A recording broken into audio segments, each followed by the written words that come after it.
Welcome everyone to another episode of Wong Chat. This is a vodcast where I get to talk to my friends and guests from different industry, just about almost anything. And yes, it is a vodcast, as in this is also videos, as in we are actually live right now on twitch.tv/modernwongphoto. I'm doing this currently every Tuesday, Wednesday, Thursday at 7 p.m. Pacific time. It's important to say actually Pacific time, especially I have friends from all around the country, the world. I'm also talking to some friends in Japan and Philippines right now. So it'll be interesting when we do get to sync up and have another episode with them onto the show. Also remember, you can watch this on YouTube.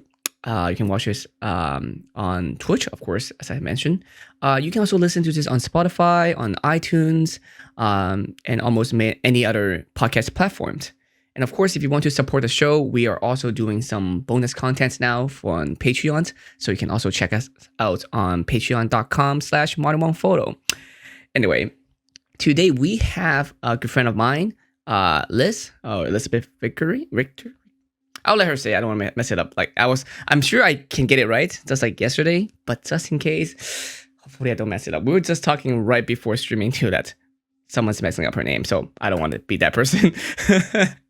So yes, today we have Liz, and she is a National Weather Service regional meteorologist. That's a mouthful, but I'm not sure exactly what that means. So I'm just gonna let her explain it. So yeah.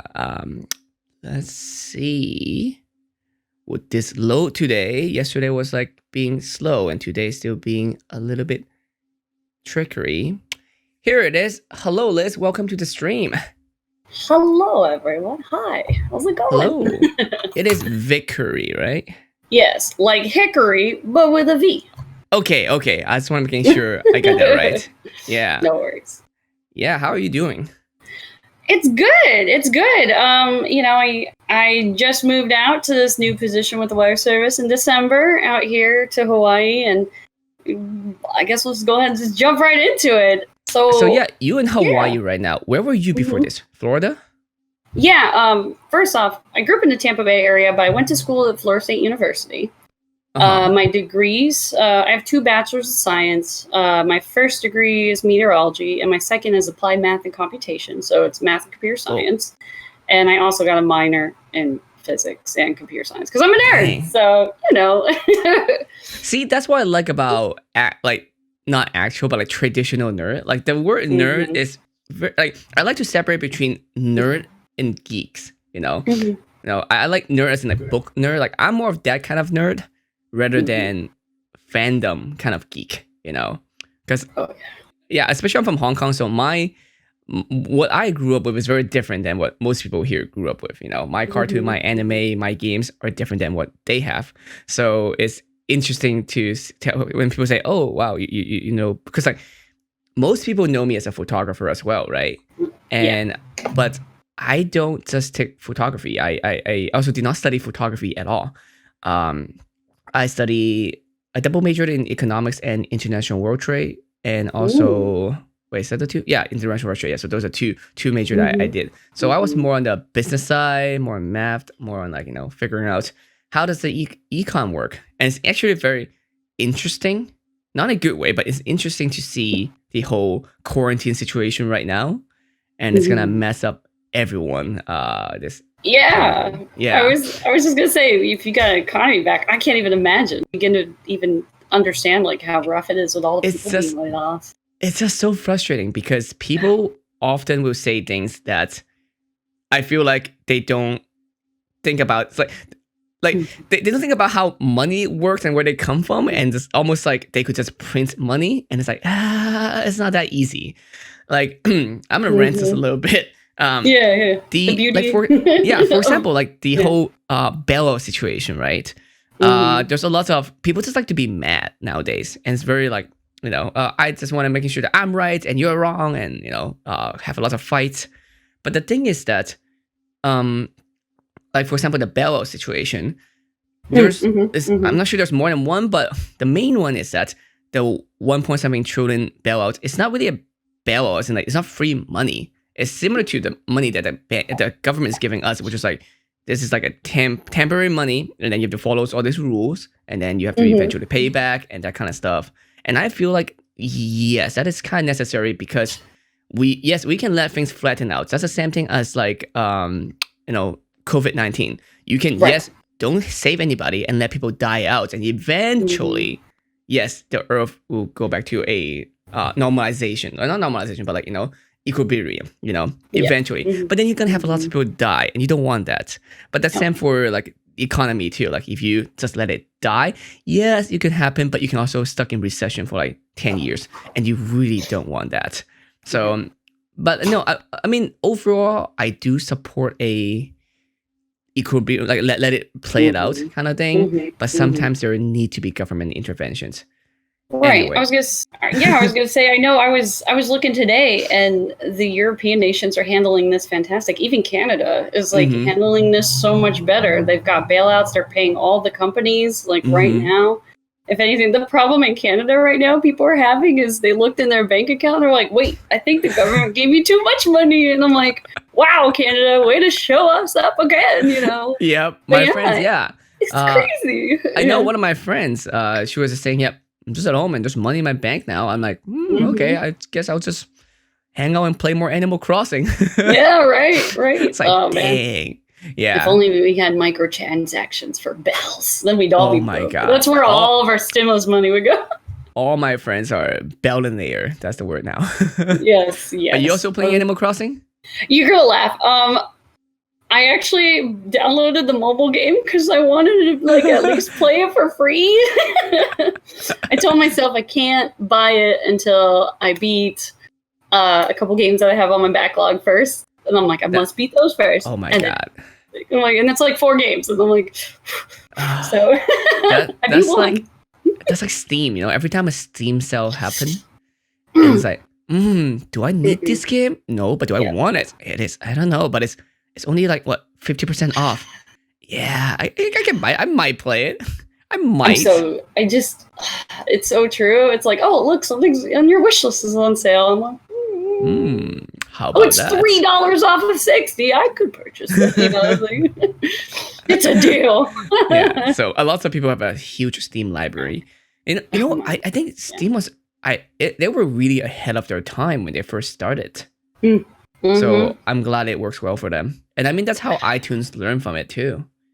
Oh yeah. Make it very accessible for people to purchase.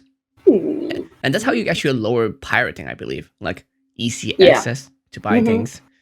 I mean, there's a movie happens a lot too. Like there's some places you can buy a certain movie or watch it or even have Netflix. So then people have to end up pirating it, which is unfortunate. Especially with creators. Yeah. There's so many subscriptions now. There are so many. I have, because I'm living in a house with different people, right? We have a combination of almost everything, YouTube, Netflix, Disney Plus, Hulu, Amazon. So that's almost everything. So if you ever want to watch anything, I could just like shout loud enough, say, "Hey, I need someone's Disney Plus." They're like, "All right, cool. Use this. Log in. Cool." Yep. Yeah. No, it's true. I have so many like accounts. It hurts. It's like, oh, what shall I watch? I don't know. There's too much to watch now. The funny thing is that problems. Yeah. A version of cable might be coming back, which is like we'll grab some from each thing and then become one bundle package. And it's like, okay, that's kind of we're gonna go through all that again, or we're gonna go through piracy again. So. Oh yeah, I was gonna say. Like Cyberant, like HBO Go, like watching, and every time you watch an episode, they play like an ad of one of their other shows, and I'm like, come on, man, I get it. Don't care. I'm already paying you. Calm down. Please stop giving me ads for your own stuff. Well, Amazon Prime's doing that too. Yeah, but some of the shows I really like on Amazon. The Boys is pretty good. It's pretty dark, so you like dark stuff, so you might like that one. Dude. Was that that was the superhero one, right? Yeah, when the guy like killed the guy in the and that's what I like because like it's very much like in real life. If we have superhero, I always wonder things like that too. It's like, why can't they just do that? And they're like way more like that's my problem with My Hero Academia. Oh yeah. It's like you have all these people with superpower, and then they're just like, that will also tank the economy, right? Like, of course, that's the first thing come to my mind. It's like, yeah, like it's not gonna work. We can't even deal with people with different skin color. There's no Yeah. way we can There's deal no with way. people with So different much. superpower. Yeah, it'll take forever. Oh. Same Yeah. with like Naruto world. Like some people can literally destroy the world with their power, and the rest of them are just like, I'm just a normal farmer, man. Like what the heck is going on? just mind my own business. Yeah, You know. and all the hidden village, I feel like they're not that hidden. Like everyone know where they are. Why they go hidden? Like you're like the biggest village in the whole world, your world. So it's so true. Yeah. I haven't watched the new ones. Yeah, I need to watch. I was gonna watch Boruto, and I think I watched like 10 episodes, and then I don't know, something else distracted me. So. I heard it's like really boring and not really as much hype as Naruto, to the point that they have to go time traveling so they can show more Naruto. I can bet. I bet. It's like so true. Naruto need to carry the show rather than Boruto. So yeah. I literally when I watched Naruto, I had already completed, and I wanted to get in Shippuden. But I literally downloaded a thing that was like, skip these episodes, and man, it was fantastic. I didn't watch any of the filler. Oh man, the filler was so weird too, because like that should have a huge impact, but it doesn't. So it's like, okay. Bleach is coming back. Have you watched Bleach before? You know, that guy's story is really interesting. He was like, I just want to like write some cool fight sequences and like make like a cool manga with some fight sequences. And then they were like, make this a story, make this legitimate. Like, and he was like, okay. And then they kind of just threw shit and saw whatever stuck on the wall, you know? Exactly. The first arc was great. I'm okay with the first arc and how it was. But then after that was like, we talk about all this stuff about how important the girl is with her superpower, you know? Like that's the whole reason why this world is kind of have this big fight, because of her. And then after that, they're like, she's cool. Just stand there and do absolutely nothing and be kind of useless, you know? Or he made they could have made her like a strong character, and they just made her just like... No, the strange thing is like, at least for other animes, like you make them weak, so they're always weak. Like, okay, fine. You know, they're kind of weak. They're kind of useless. They're like maybe, they're just a girl, pretty character. I get it. It sucks, but whatever. At least they know to be weak. But she's supposed to be super powerful with what she can do. Yeah. But then it's just like, hey, you know that one power that she can kind of like reject all existing things that can happen? Yeah, don't worry about it. Let's not think about it at all. It's like we can save so much problems. It's like time traveling. Is there someone that can time travel? You know, we can just do all this, right? Like, nah, it's fine. Let's just try to fight and die trying. Cool. It's true. It's strange. But you know, they rushed the ending, so that sucks. So they like, did. Yeah. But you are a nerd and a geek. Like you are so well versed in everything. I have too many fingers and too many pies. Were you always like a nerd and a geek growing up, like, you know, playing games? Oh God, let me tell you. No. So my first console, I was only like 4 years old. My family bought me a Nintendo Entertainment System, an NES, and then it just started from there, and it just got worse. My aunt, who's unfortunately now passed away, but she was really into like Zelda and like playing horror games. I used to hang out with her, and and I just got so sucked into the world, and I loved it. Do you have any nephew or nieces? No. I just have a brother. He's how old is he? I'm like, I have the math in my head here now. I think he's 24. Yeah, but if you have kids someday, you can be their aunt again. I will spoil you with all this stuff. Yeah, she was also like a bird person, so I like loved birds as a kid and horses. So I was really like an indoor and an outdoor kind of person. I just did everything, and then I did Taekwondo too, and I'm black belt and whatever. You know, like, I know. I saw you post about it. Yeah. Yeah, I'm finally getting back into it, and I'm very excited about that. But that's because of the weather service. I couldn't for like several years do Taekwondo because of my schedule. So yeah, I was going through your photos to find photos to post for our announcement. Man, it's not gonna lie, it's so hard to find a normal photo of you. It's so true. Like I see lots of cosplay, lots of gaming, and then lots of like random stuff, and of course there's one of you holding your belt. You know, like I'm a black belt. Yeah. And then I'm like, yes. National Weather Service, regional meteorologist. Here's her black belt.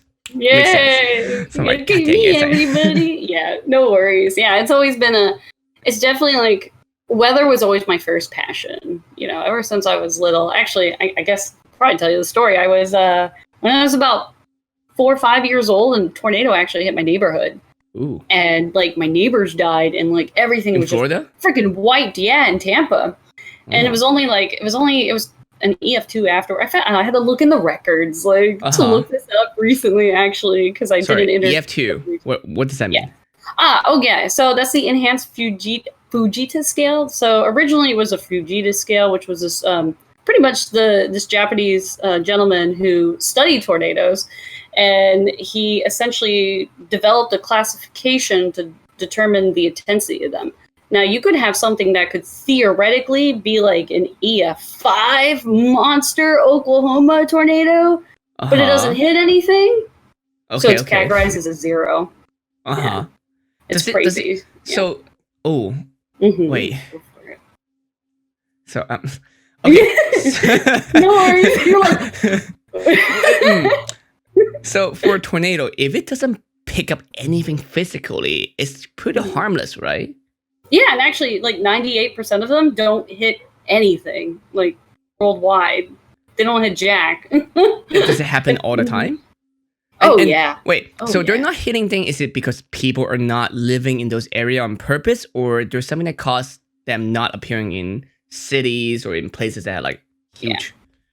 Yeah. The heaviest, you guys probably have already heard the term tornado alley. That's the Midwest, Kansas, Oklahoma, Texas. Essentially, meteorologically speaking, the conditions with the Rocky Mountains, and you have this area of like warm Gulf of Mexico moisture moving into the area, and then you have this high heating of the dry air in the mainland and the Midwest, and those two interact together and develop what we call the dry line. So there's literally this line where either the air on the right's really wet and the air on the left's really dry, and then you have some sort of it's a fluid situation, so you kind of have this pressure air mass moving through, and they interact, and tornadoes galore. And we are like, the United States is the home of that, especially in the Midwest. And everyday clockwork, you get them all the time. And people still decide to live there. Yeah, and it's funny. Is it frustrating? Oh boy, let me tell you. Well, yeah, I guess I started my career in... Sorry, I'm going to go back before I go too deep into it. So because you were in Florida, when you're around 4, that's your tornado hits you, and you're like, wow. Wait, no, that's how does that become big? Yeah, I don't know. Like, I was a kid, I was just like, whoa, epic, like, this is cool as fuck, and then we had cable back then, and no, we didn't have cable. We were poor AF, right? So I didn't have Nickelodeon or anything. I would watch PBS all the time, and they did like this severe weather, like following chasers, and I was just like, what? And, I was so hooked on it, and I thought it was the coolest thing, and I loved the weather, and I loved the clouds, and I wish I had it. I was looking for it today again, but like when I was in first grade, I made a book saying, when I grow up, I want to be a meteorologist, and there's this like shitty chase vehicle with a Doppler dish, and it says saving, and I want to be a meteorologist so I can save lives. And I wrote, saving lives is like saving your own. Like, it was the cutest thing. And then the next page, it was like, math is fun. Math is like a newborn kitten. I was a weird child. I loved it. Yeah. I was always a nerdy kid. I got to skip a year of school. But I just was always... School came easy for me. Academics came easy. Math was easy. I loved math. I loved reading. I just loved Did it, however, make you not popular? Not because you're not cool, but it was not cool back then to be a nerd or geek in any form of shape, No, it was not cool. And then, true story, I still remember this. I had my family's like, well, we'll have a birthday party, and I was like 3rd grade. I'm like, Mom, no one's gonna come to the birthday party. No one. She's like, oh no, we'll just have one. No one invited. No one came. And I was like, I'm so weird. I was like such a weird kid, but it was funny because like I was also in Taekwondo. And like all the nerdy kids and the chubbier kids and the really geeky ones, they all hung out with me. We all hung out together and have lunch together. And if anybody picked on them, I would just like walk over and slug them. I got so many referrals in elementary school because I would just beat the shit out of other kids. It was horrible. I was a horrible person. No. And I just remember sure tornado punch, man. Bam. It's like, yeah, right, exactly. The plus ultra man, let me tell you. No, yeah. But yeah, no, it's so true. I was a straight A student, but I kept getting into fights. And this is a horrible story I'm about to tell. I broke my like first nose in 3rd grade, but wow, yeah, it's awful. My mom's like super short, and like the dad and her, they were like seeing eyes, and like, she's like, your kid pulled her hair, and she punched him, and she would have fucking done it. That's like what he should have done. Yeah, and my mom's like, yeah, you beat the shit out of him. Mom, we're carbon copies. It's terrifying. But yeah, I remember like my principal's like, Liz, you're such a great student. You're so smart. Look at all this. Please stop getting into fights, you know? And she's like, and she had like this treasure chest thing. And she was like, I'll let you get a prize out of the chest if you don't get in a fight this semester. And so I was like, all right, got my eyes on that butterfly pen. I want that butterfly pen. It was like the pen with the little plastic. It was just dorky, but I thought it was the coolest. I saw all the cool kids with them, and I wanted one. So I was like, all right, you know. And then the kids would mess with me because they knew, you know. And I still remember to this day what happened. So like the end of the semester came, and she called my name on the thing, and I like showed up, and I was like, yay! And I got my pen. I was so happy. Next day in class. Next day, I'm sitting there with the pen. This kid walks over and snaps the butterfly off. Oh. It took 3 teachers to pull me off the kid. She beat the shit out of him. I was so mad. Oh my God, it was a horrible child. I never started it for clarification, but I sure as hell finished it. Oh my God. Oh man. I feel like the principal or his principal, right? She was talking to you, and it's kind of like, I feel like it's those cop situation, you know, like you're like a cop that's like, you're going too ham on this, like you're making this hard, like I know you're catching criminal, but how do I report this to the mayor? Oh no. He's like, I'm last day retiring too. And then you're like, and I got called into her office the next day, and she's like, I'm so disappointed in you. I'm tired. I'm done trying. And I never like got in a fight after that, at least not at school. Okay.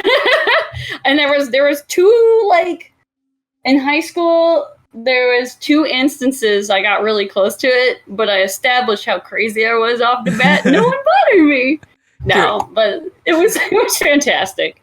Middle school was a weird time. It's like this movie Joe situation where it's like you come in, you establish like, you know, don't mess with me, and they're like, okay, all right. Then you're like, be good for the rest. Yeah. No, some dude. I was still. I don't know. They called me Vic in high school, actually, for my last name because I was Vic for years because there was like 5 Elizabeths in my class, and they all had different Lizzie, Beth, Liz, you know, and I was like, Vic, just call me Vic. It's kind of like a Robert situation, right? You have to decide you're gonna be like Rob, Bert, Bobby, and then like all the others names, and then for Elizabeth it's always like Liz, Beth. Lizzie. Eliza is another one too. Oh my God. Yeah, so I just remember this guy like was trying to hit on me, and like he kind of like, you know, and I just like grabbed him on the shoulder, and I like right in the nads, and then like the school security officer was right there, and he was like, "You won't miss what you will get." I was just like, it was great. And my prom date too. I actually got kicked out of Steak and Shake because my prom night, not my prom date, but my prom night, I got kicked out of Steak and Shake because I got into a fight. That was the last fight I've had, I swear. It was great. I didn't start it. Fun. So, now I want to go back into like martial arts again. It's been years for me to train. Yeah, I trained for years. I did Taekwondo so much. I started when I was 7. And I was just getting skirmishes all the time. And my mom loves telling the story about how like she brought me home, and I was only like a red bella at that time, you know. But I thought it was tough shit, you know. And the kids were being picking on my friend, like Walter. I was like, "Mom, stop the car!" And she like stops the car, and I jump out, and I walk over. I'm like, "Leave him alone!" And my mom's like, "Daughter's about to get shit beat out of her by all these like high school kids, I swear." And I'm like, I'll kick your ass and tell everybody at school a little girl beat you up. And they just started laughing and walked away. It worked then. And I was like, yeah, man, shit. Because my mom's like, do you want to be a dancer or do you want to do martial arts? I was like, I want to be a Teenage Mutant Ninja Turtle, you know. Donatello. All the way, son. Yeah. So I loved it. Taekwondo is lots of throwings, right? Lots of grab kicks, and mostly throw. kicking. Yeah, I did do Aikido, which was a lot of throwing. Yeah. Yeah. I did Aikido for 2-3 years. So. Yeah, actually, I think I did Taekwondo for a little bit too. Not long, very very short period of time. Yeah, I did Taekwondo for 13 years, and I'm just getting back into it now. I blew out my knee, long story short, and I joined the weather service. And when you first work for the weather service, you work a week of days, a week of evenings, a week of overnights, every single week, switching every single week. So there was no way I could make classes, 2 weeks out of the, every 3. So yeah, it's kind of like that's why I don't do D&D because I'm like at a convention every other week, so I can't be like, oh sorry guys, I'm out. No, 1,000,000%. 1,000,000%. But is it more stable for you now? Are you going back to doing Taekwondo stuff or? Yeah, I just started with a school, but then COVID hit, so I've been kind of training at home, trying to get myself back in a little better shape. I've already dropped 10 pounds since moving here, which is fantastic. Nice. I can't complain. Hawaii's fantastic. They do feed you too much. The meal portions are insane. It's insane. I feel like does Hawaii have like a obesity problem though? I feel like yes. Most people there seem to be a little bit bigger on the size. You get a lot of you have the beach body where it's like really swimming kind of person, or like you have the very extreme where it's like, hi. Yes. There's so many like Instagram like models out here. It's fantastic. I look at them and I'm like, too much work. Because there's a lot of where in Hawaii are you? Can you tell me? I'm living on Oahu, the main island, and so you're gonna get a lot of tourists. Yeah, this is the big one. This is the big hotspot for tourism with Waikiki and everything else. But I live. It's funny because we were looking at places to live, and the west side of the islands, like where all the like Americans, sorry, the mainlanders come from. Hawaiians are Americans. Get it right. They are. I live on the west side. That's like the Jurassic Park scene in this town called Kaneohe. I have the Bay Areas. Oh God, it's so pretty here. I can't even. It's gorgeous. But I fortunately make enough to live comfortably. So yes. It's so expensive. Yeah, because I was in Hawaii for a few times, and I was always talking to either Uber driver or taxi driver, and first of all, on your island, you get random rain. That's randomly coming. And I'm on the windward side. I actually have no AC in my place at all. It's all it's all open with like windows that vent open, and it's just a breeze all the time. It's beautiful, but it does rain just all the time. And the second thing is that cost of living is high. Because things have to flew in, or you can't just get things as easily. Guess how much gas is? Guess how much gas is? Ooh, before or after the times? COVID-19. Today, I guess. I don't know. Oh, okay. Because now it's so much cheaper in California. And this country is cheap. We're like right below $3 right now. Yeah, we're $3.25. Yeah. Wow. But normally, I remember when it's still $3 for us. For you guys, could be $5, sometimes $4. Yeah, even there's so many things that are expensive. Plus, that's shipping and everything. Yes, milk is $5. I want a little pint thing. Berry, pay $6 for it. One pint of blueberry, $6. In the mainland, that's $1. No, it's crazy the upcharge. And you'll go there and spend $200 in groceries, and you're like, this is not $200 worth of groceries. You're like, fuck, this is a week. So it's $200 of grocery. I actually need to do more than one trip, as much as I don't want to, grabbing the bags. But I feel in Hawaii, it's I can even do this in a hand and a half. I don't even need 2 hands. I have enough to open the door too. But and go ahead. How are they? What is Hawaii main source for income then? Is it tourism? Mostly tourism. Yeah, I mean they do have the plantation. They do have a couple different areas for farming. So they do grow the pineapples out here, which is pretty weird because it takes 2 years for like one freaking pineapple to grow. So, Uh-huh. but you know, somebody told me actually when I moved here, like, oh, wait till you try a pineapple. It tastes different. It actually does. It's amazing. Like how Is it much sweeter, fresher it is. more fresh? Yeah, it's Okay. just more fresh. You know, like Mm. not like a super green banana, but like a banana that's just perfect. You know. It's like more fragrance. Oh, not fragrance. More like flavor to it. You know. Oh yeah, yeah. I was surprised. Like, oh man, this doesn't taste like shitty canned stuff, you know. And when I lived in Kansas, it looked like every damn vegetable was gangbang before it was put into the freaking thing.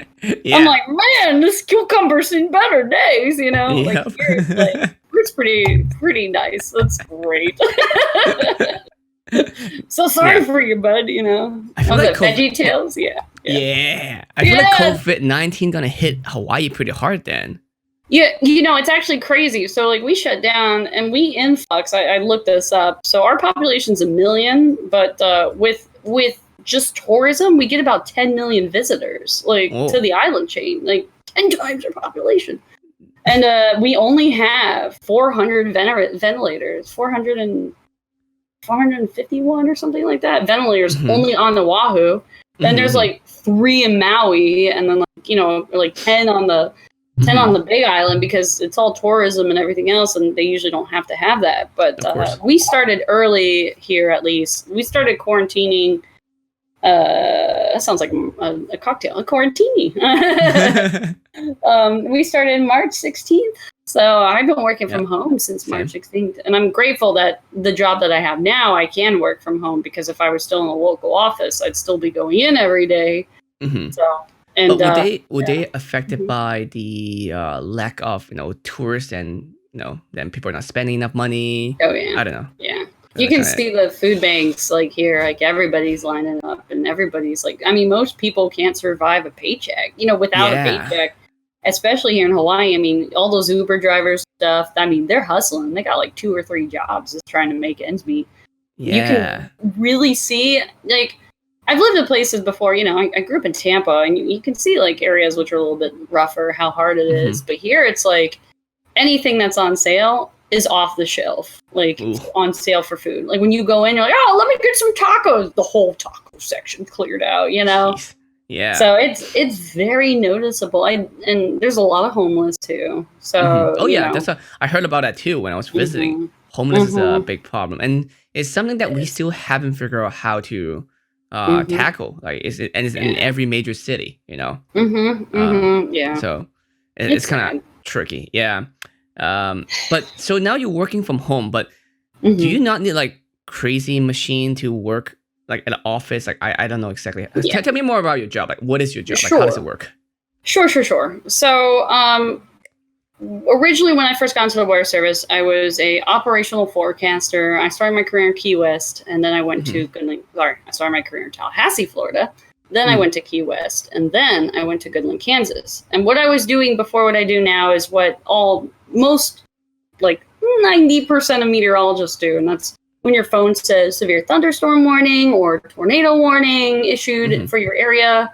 That's what I was doing. I had a 7 computer setup, 2 displaying like current news and real-time feeds of local news media outlets to see if we got anything in. Then I also had my 3 workstations, which were set. One panel was set with radar data. One was set up 2 were set up for radar data. One was set up with satellite, and then usually model guidance. So we do have short-term models that can kind of generate where lines of, sorry if I get too fast. No. Where we generate lines of storms, convection. And then we would like run those models every hour and kind of like go through and see, okay, where we might have the best areas. They've gotten a lot better, but you still need a human, you know.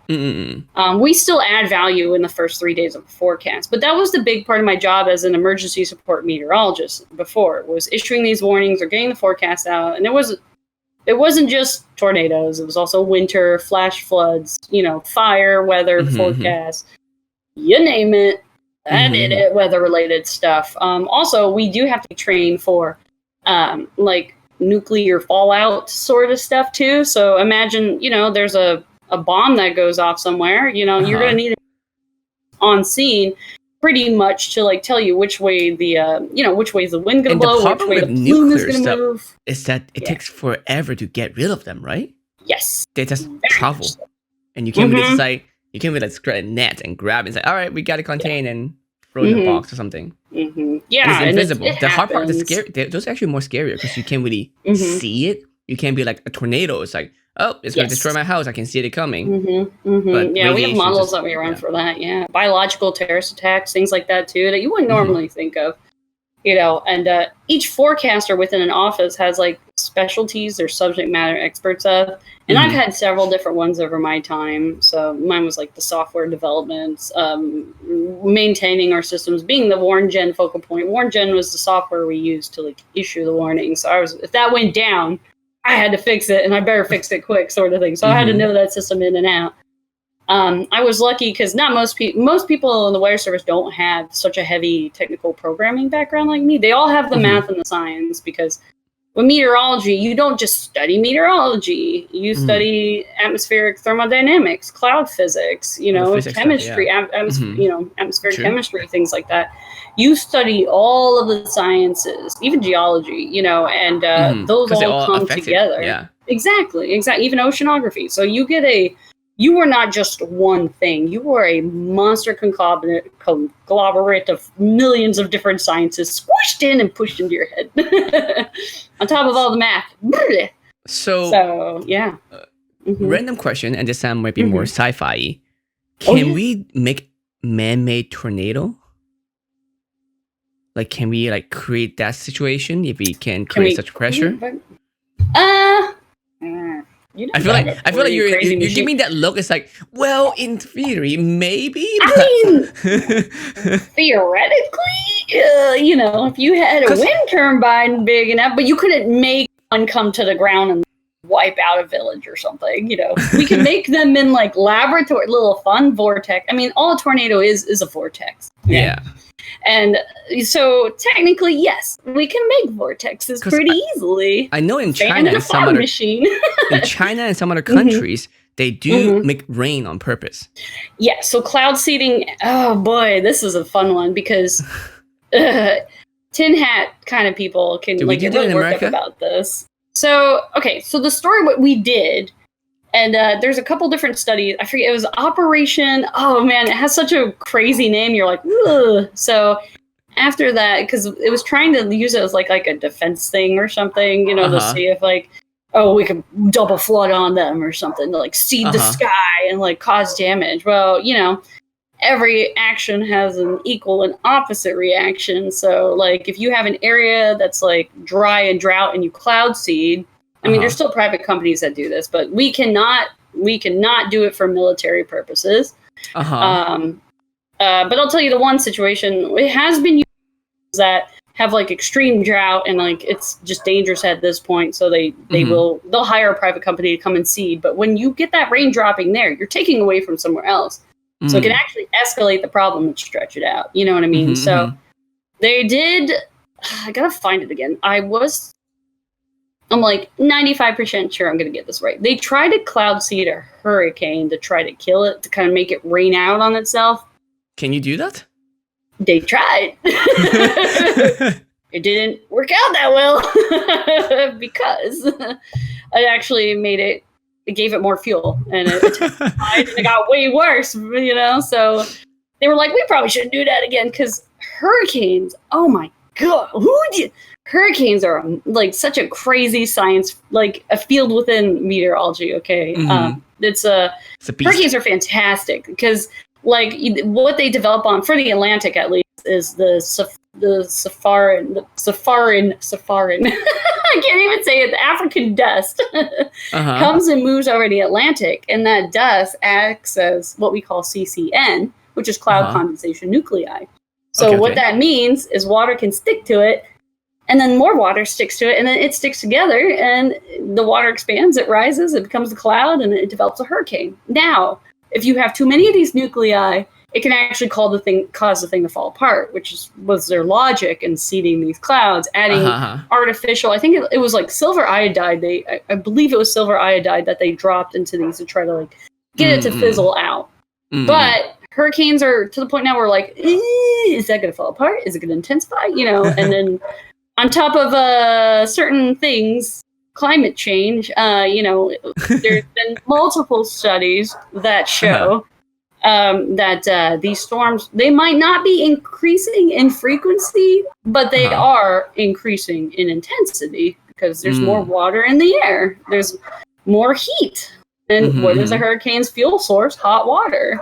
So that gradient with the surface to the top is what's causing these driving things. Hurricanes are the world's way to cool itself down, to restore equilibrium.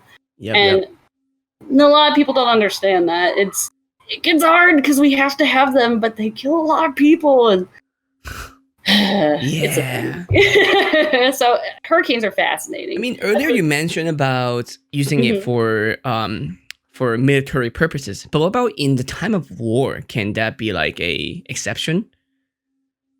They might.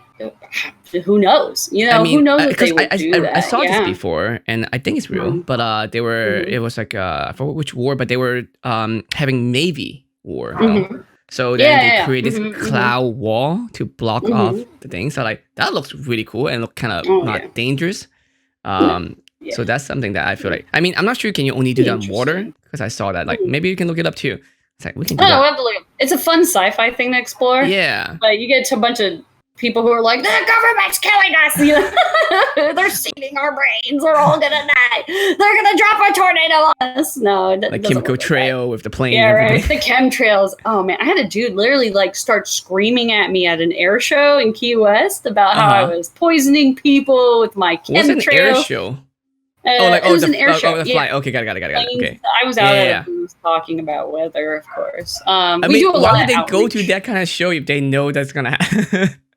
Well, and it's like, it's condensation. It's nothing crazy, I promise. It's just water droplets forming, man. Calm down, You can make this happen on a small scale. Yeah. But in Key West, so there was a big military base there, and they would fly planes, and they would do drills where they drop chaff.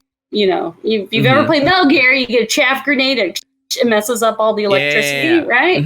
Those things made my day a nightmare whenever I was working radar in Key West, because it would just like screw up the radar, and I was like, oh man, they're doing, but they don't tell us that. I mean, we're of course like civilian military with DoD clearance and stuff, but we're not in the know. Yeah, it's a separate entity. So you guys are more like reactive than active most of the time, because you have to be like, well, things are happening, but you have to be early enough so then you can let people know about it.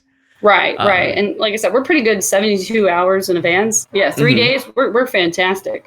Beyond that, it's roll the dice.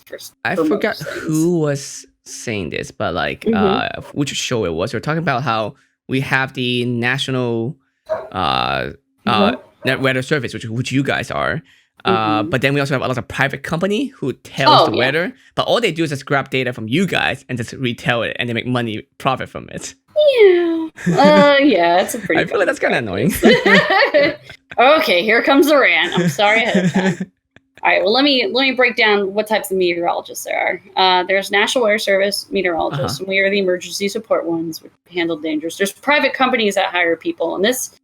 Well, before we go to that, let's go to education and research. You can get your doctorate and you can study whatever aspect of it you want to do. Like, oh, I love hail. Let me study hail for the next 60 years, And then you have private sector, which really breaks down into two things, like contracting like gigs and television. Okay. So this is a strong rant. But like private companies, for example, like they would hire a meteorologist, Mars Candy Company, okay? M&M's, chocolate. They hire meteorologists to determine what the climate outlook's going to look like so they can decide the cost of how much they're going to pay per cocoa bean. Oh. So, like, even a meteorologist is hired to determine how much your chocolate costs, versus or like Sears. They'll hire meteorologists and like, oh, here comes like a big winter snowstorm. Which areas are going to get impacted? Where should we send more snow shovels or supplies or things like that? Oh, okay. So there's that kind of enterprise where you can make money and stuff like that too. There's also the tech side or Air Force company, private air companies like Delta, and they hire a ton of meteorologists. And then there's television. So you're like, about those kids. Okay. So first off, a good chunk of friends of mine that graduated with me, a good chunk of them are now in TV. So there are actually quite a few degree certified meteorologists in television. But you don't not need all of them one, are. right? Technically on television. They don't need one. So it's like Dr. Oz. That's or Dr. Phil. Yeah, there's some Dr. Phils out there, which is very, very, very frustrating because they can give really bad information, or they can give misleading information, or they could live. There was an example of, you probably Google it, I think it was Oklahoma. There was a TV meteorologist telling people like to get out of their house and go like crawl in the ditch because this big tornado is coming, and people listened to him, and like a family of 7 like climbed in a storm drain, and then the waters came in and like 5 of them died, and it was just like a whole thing. And then the guy quit TV, and like it just, oh man, it's so I always tell people, you know, your emergency managers are who you should be listening to in the times of emergencies. Okay, an emergency manager, that's what their job is. Okay, their heads are the ones that are it's the fan if it's not done right. So the TV people, some are great, some are fantastic. They work very well with the weather service, and others are very competitive and like, no, they're a competition. We got to do better than them. So like a news station in Florida, I still remember I was working QS. I saw like a tornado on radar, and I was like, hey, friends in Tampa, because our 2 radars overlapped. I should clarify here. I was like, hey, I see that little mezzo right there. And you guys see that? And they're like, oh, shit. And they issued a warning. Turns around. True story. It was like 3 miles from my better half's family's house. And it was a tornado, and it did hit. But their TV, I went there for Thanksgiving that year, that area. And on the news was like, we caught it first before the weather service. Trust us for your weather news source. And the guy's like, not even a real meteorologist. And he's like, AMS certified. AMS is the American Meteorological Society, and that's pretty much where we go have our conferences with all the science and the research and all the things we've done or discovered or reviewed, case studies of past storms, so we can learn from the past and improve in the future. But long story short, this AMS certified test is like it's like a 101 like meteorology thing. This is a cold front. This is a warm front. This is a hurricane. You know, like just like little really basic, simple stuff. You know that anybody can pick up. So there's like people on TV who only have broadcasting degrees and have no science background, and but it's also a very it's like someone industry. who took history class in high school and called themselves an archaeologist.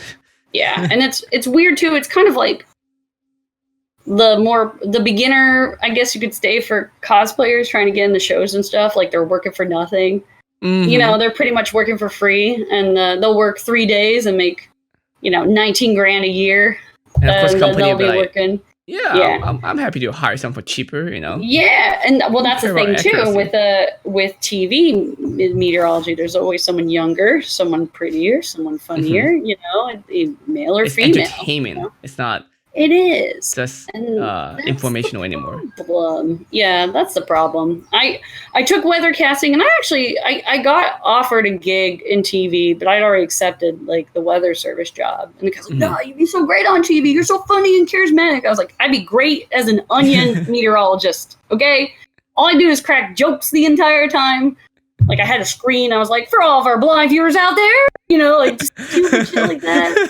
And like we had a freeze warning in effect. It was for college. I had to take a debate class. I took weathercasting. I still remember there was a freeze watch like in effect. I was like, everybody just remember tonight, okay?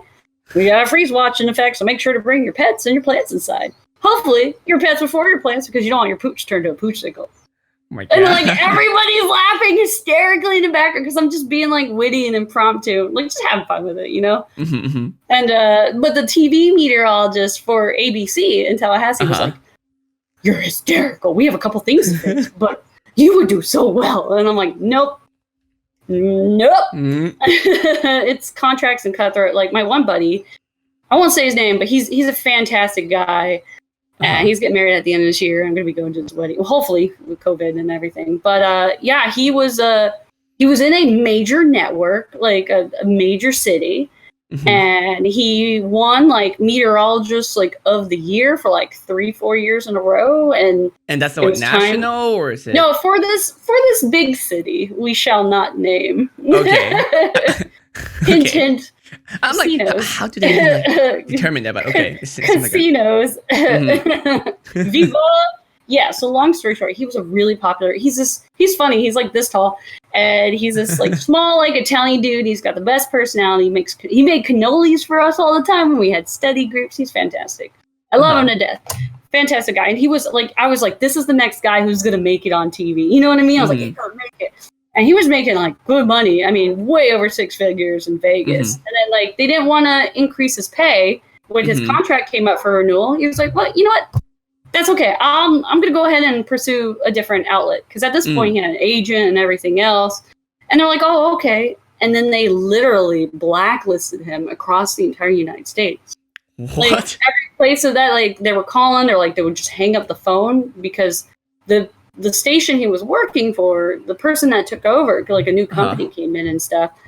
And yeah, they blacklisted him. It took him like 2 years to get a job, but now he's a meteorologist for the Weather Channel, which I have a whole different rant about the Weather Channel, but it's fun. Yeah, the Weather Channel is one of the they like to do their own thing, like, and it causes problems for us. Like they made like winter storms like a name, which I hate this. This is a deep hatred for me. Like I hate that they did this. I get calls all the time about these winter storms. When I was in Kansas, at least. What happens is winter storms are a fickle mistress, and you don't know how bad they're going to be. Really, those are probably the things that we're still really trying to work on. It could be a major snowstorm or something pretty minor, not, or the snow band could set up here, and then literally, Goodland, Kansas had no snow, and 40-minute drive to the east, they had 7 inches. Yeah, and then shut down the town next to us. But we were forecasting 7 inches, and we didn't even get trace snowfall. We got nothing. We got no snow. The band literally just. So we don't name winter storms because they're so fickle, and sometimes they fall apart really quickly, really rapidly, or they increase rapidly, and we get our warnings out. But we name hurricanes for a reason because they are big monster systems, and we did it to kind of give it an identity so people would take it a little bit more seriously. So who when gets the to name them anyway? Yeah. Because they always have that's a good some question. crazy names. There is an organization. It's not NOAA. It's another worldwide organization. It's on the tip of my tongue. I have to look it up. I joke that NOAA, the National Oceanic Atmospheric Administration, is actually the national organization for the advancement of acronyms. So it's a pain in the ass to try to remember them all. But yeah, they a list, and they change names every year. And if a name gets retired, it's usually because a storm was devastating, like loss of life and the economy. So, and our mission at the Weather Service is to protect life and property for the enhancement of the national economy. That's like our slogan, So when people are naming these storms, they named a storm Gandalf, like a winter storm Gandalf, and then all the memes you shall not pass, shall not pass these icy roads, and everybody was like, oh my god, this is so embarrassing. I mean, at least they're not gamers. I mean, if gamers name them, it's gonna be horrible. But Pussy Destroyer 69 coming into town. Confuse us. Yeah, people confuse us all the time. If you've ever seen Sharknado, they say the Weather Channel has issued a tornado warning. It took all my being not to just put my fist through the fucking TV when I saw that. And then they drop a nuke in the tornado. Oh man. Yeah. An average storm is the equivalent of 30 or 30,000 nuclear explosions. It's it doesn't work like that. If you take Sharknado seriously, that's your first mistake, my friend. I had people call me after that movie came out. Could a tornado pick up a shark? And I'm like, maybe if it was these big, these little big baby one. Yeah. No, actually, we did. Oh, that reminds me. I have a great story. We had a water spout. Key West is the water spout capital of the United States. I think the next highest place would be off the coast of Chile. There's this area called I forget. It's the area of doom or death or something. I forget. It's a rock thing. There's tons of storms there all the time. It's a terrible place to be. Sounds scary. So awesome. Okay. Yeah. But we had a water spout, and it moved on shore, and it moved over the sewage facility, and it sucked everything up and flung it all over the sewage plant. And so this is the best part. So literally a shitstorm. It was literally a shitstorm. Yeah. And my boss, he wrote a damage report. Well, he called and he's like, is there any damage? And the dude's like, none I want to report, like, he had to clean the shit up. And then he went and he wrote a little report on it in the paper, and he was like, the title was The Great Turd NATO.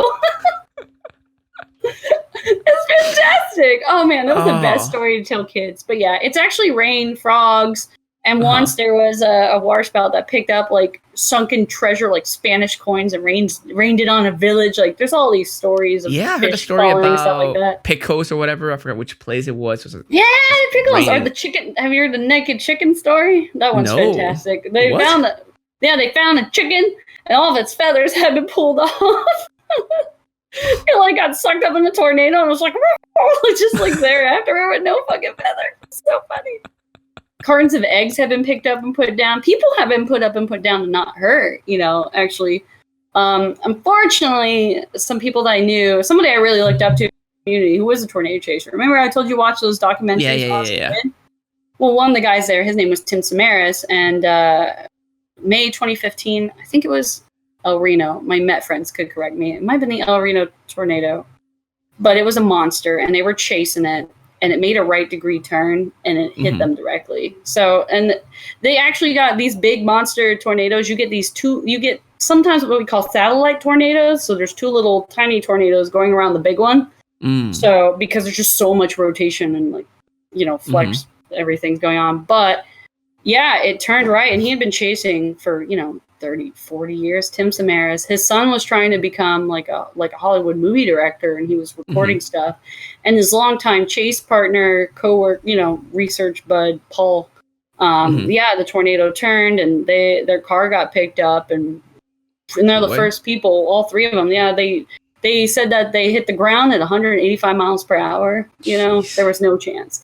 There's no chance. The one guy was like crushed in the car. The other guy was found half a mile away from the car, and it was really sad because with where we're at right now at radar, you get a scan every 5 minutes, so you're blind for those 5 minutes. Like if that's a long time, you don't get that radar in quick enough, and you're too close to the tornado, it can make that right turn or that left turn and come right at you, which is what happened. And they are actually the first people who have ever died like storm chasing. And we would assume it would have been just like random Billy Bob in a truck, like it's not. But wait, I thought it's much more common than that. Well, storm chasers. Yeah, they were the first ever storm chasers that we've ever had the deaths of. We've had deaths technically due to car accidents, but being picked up by a tornado and thrown, yeah, they were the first like meteorologists that have ever died doing it. It's really, really sad. Do you think storm chaser who are not like, of course, meteorologists who are studying it, do you think it's a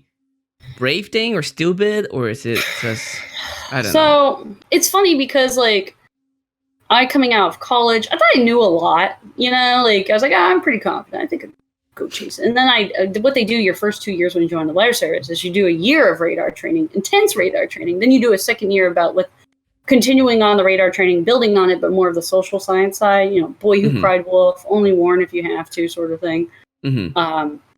After going through that and having the experiences that I have, I know somebody walking out the door with a meteorology degree doesn't know what I know. Like, I know for a fact, like, there's no way, unless they're unless they're operational meteorologists who study radar. That's a different field. This is specific what we do in the weather service. But I know, and just most people in general who chase out there, they might not have that experience. I'm kind of the person that's like, with storm chasers, I think you should leave it to the professionals, But that being said, there's plenty of meteorologists out there who don't have the radar training, who run these operations, it gets hard because you don't know what each individual person's like understanding or knowledge level. Like, but also after when being to know somebody, it's dangerous and when it's not dangerous, right? And being as someone who has sit there, watched the storms, tracked it, and issued the tornado warnings in real time. I mean, it's high stress. Like everything, phones are going off. People are like freaking out. Like there's calls going on left and right. Phones are off the hook. Data's coming in too slow. And you're just sitting there waiting. Like, do I pull the trigger yet? Do I pull the trigger yet? Did I pull the? And you're sitting there and you're waiting for the next scan. Then you get a call, tornado. Like you're like, oh shit, let me warn. It's. Our average is like 13 minutes. So I think if somebody knows what they're doing, like, and they actually know what they're doing, okay. You know, if you're doing it scientifically and studying, I'm cool with that. And I'm okay with people who don't mind going out and chasing too if they have that knowledge and background, you know, and they want good shots and things like that. Or at least they're working with other people who know, you know, or they have an actual understanding and knowledge of, like, and have the access to radar and satellite in real time and be able to look at this. You know, it is a different animal though, chasing. Like, you learn about all these things in the textbooks, and when you're out there in the storm, you can actually see these things come to life, and it's like, you know, light bulbs click, and it's really cool. Does it feel much bigger when you see in real life? It's like, it's not like, you know how, because like in movies, like, oh, cool, but then once you're there, it's like, shoot, and like, it's like pure just electricity and chills. Like, it's amazing. I can't describe the feeling. Does it make you feel very small? Like suddenly you feel like, wow, I am so insignificant. I could, you know. Yeah, that's a good way to put it. Keep it more humble, I feel like. Oh man, it's beautiful. It's living in Kansas, even though living in Kansas was. And as you said, like the electron in the air is different, so then you can like, literally feel the air heat, feels you know, like, yeah. You feel the downburst as you just hear this wall of wind hit you, and you're just like, whoa, you know, it's just such a sensory overload. It's an adrenaline kick. I want to experience it someday. It's so cool. Not too dangerous manner. Well, it's funny. Yeah, it was funny because like we had a vehicle we were pimping out, you know, to try for chasing and stuff, and every time that there would be storms in the area, I got called. So I would go into and like issue tours, you know. And you know, some people are like, oh, we'll just go out and look, and I'm like, no, you don't go without me. All right, I have to be with you. Yeah. And as actually someone in chat also asked something similar to what I'm asking. There's a few different names and different things, and I maybe need your help to clarify and help me with the classification. Or my son don't. But what are the difference between like tornado, hurricane, typhoon, twister, or like what are all like? Okay. All different things? Are they the same thing? We'll start with hurricane because that's more of a bigger scale thing. A hurricane is a stage of a tropical cyclone. Okay. So the default term is tropical cyclone. When you hear tropical cyclone, it could refer to like a tropical disturbance, a tropical storm, or hurricane. When you say tropical, because it has to be in a tropical area? Yes, they're formed in the tropics. That's why they're called that. Okay, okay, just to make sure. Pretty much. Yeah. So do you not see hurricane in any non-tropical area then? Okay. Technically, yes. Some winter storms, see, this is where I get like, they're called extratropical cyclones. So you get these big, monstrous winter storms that kind of are like the shape of a hurricane. So those are extratropical cyclones. But those are not handled actually by the National Hurricane Center. Those are handled by what we call the WPC, the Water Prediction Center, because they're usually hydrometeor makers, water makers. You know, rain and ice and snow. They're a different department. So rectangle situation are all hurricane, cyclone, or cyclone is just all kind of. Yeah, and also typhoon is what they use instead of hurricane. Yeah, for the Pacific. So it's a different term. It's the hurricane and typhoon are the same. It's just a stage, a higher stage of a storm. So you don't have a hurricane in Pacific, you have a typhoon. Gotcha. No, because I'm from Hong Kong, so we get typhoon warnings, but never hurricane. So I'm like, I wonder. There you go. Thank you. Yep, exactly. So we have the National Hurricane Center, which handles the Atlantic coast, the Atlantic and the Eastern Pacific coast, and then we have here, which I'm actually literally like right across the street from, the Joint Typhoon Warning Center, which is the military base one, and we also have the Central Pacific Hurricane Center, which is co-located on the campus, and I've been going there and working with those meteorologists as well. So I'm the guy, I guess that's what I should tell you now, is now that I'm not doing all the little forecasting and stuff anymore, now I'm the face, I'm the message, I'm the person that you call to deal with the media and the, you know, politicians, senators, Republican heads of military. You know, I'm that person now. I'm the front line you're going to see on national news if shit goes down. Anywhere do in they want to Pacific, get you to say something other than like what you want? Like, do they want to? Maybe like the city want like, hey, would you say this is a blank situation? We should be what? Because like we're talking about COVID-19 too, right? Yeah. We're talking about okay, that's so my they want to life call right now. they Yeah. want to call a state of emergency so we can get grants and all that stuff. So I feel like there could be a pressure on you to like, hey, would you rather calling this blank so it would sound more dangerous or less dangerous or whatever to. Fortunately, we have very black and white terms. Warning, watch, advisories. That's what we do. Warning, watch, advisories. They're a set thing. If you call me and say, Liz, what should I do? What should I evacuate? I cannot tell you that. I am liable to be sued if I tell someone to evacuate. Then nothing happens. You know what I mean? Like I could get us in trouble.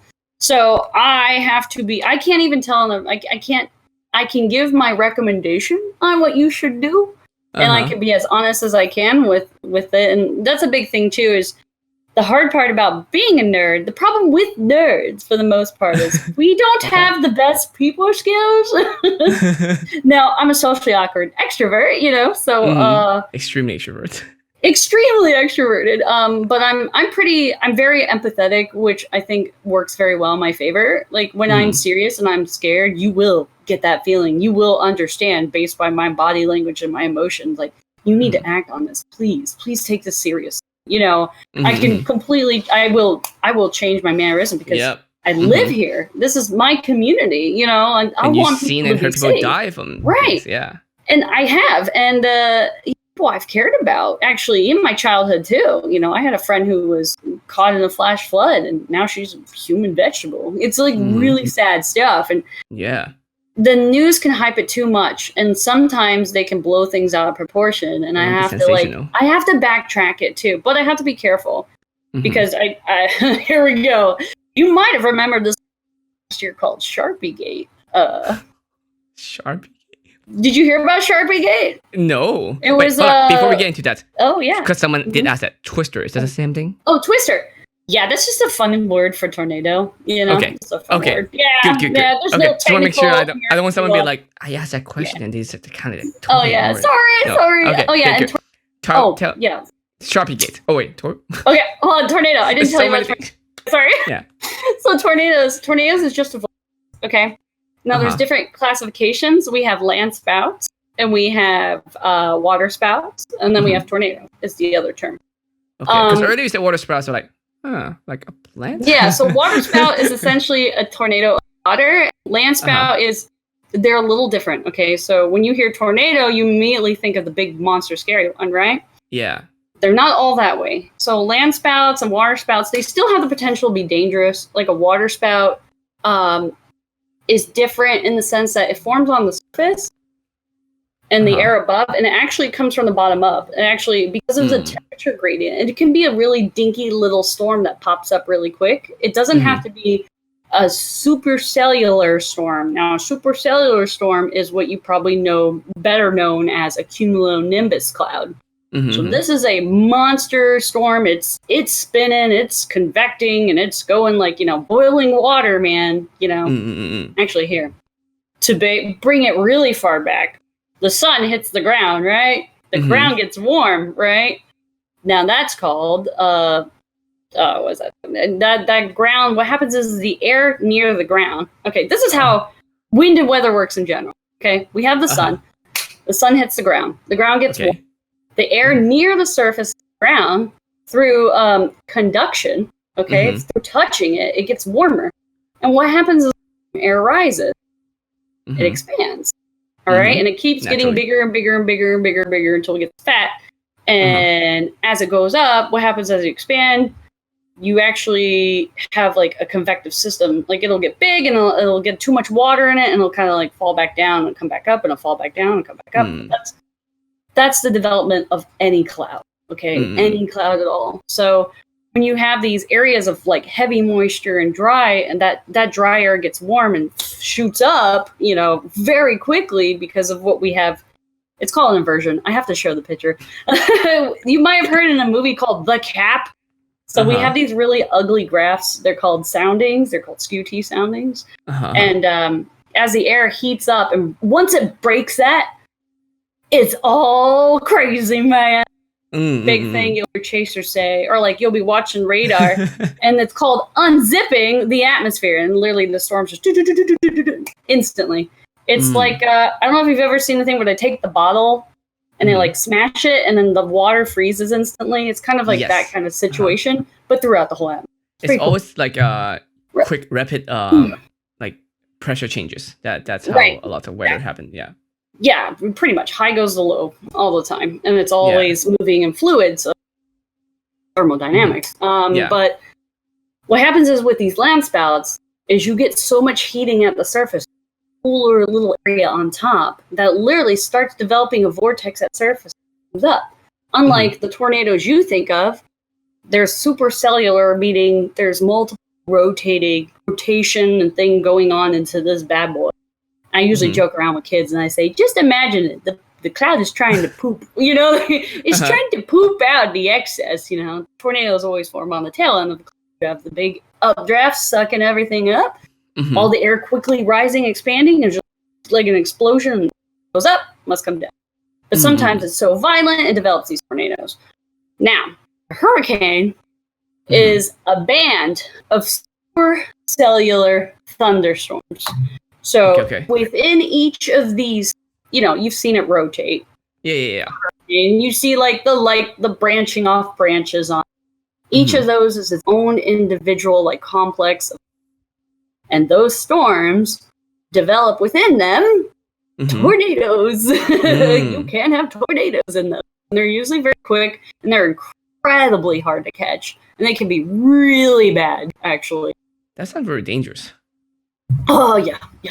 When you have a big tornado oh man, it's pretty crazy. So you issue a tornado warning on top of already being under a hurricane warning. It's like what differently, it gets pretty hard. So sometimes I try to convey that. So you can die, you can super die, you could die or super die. But yeah, you were asking me. Side question too before we get to your Sharpie Gate. Yeah. Sharpie Gate, that's what it was. Before we get into that, there's something I'm very interested in because I'm a photographer. Lightning. Are you familiar with lightning? Fantastic. If my understanding correctly, again, this thing is free on the internet. I don't know how accurate. They form from ground to go up instead of we always imagine coming down from the sky, right? There are two types of lightning. Yes.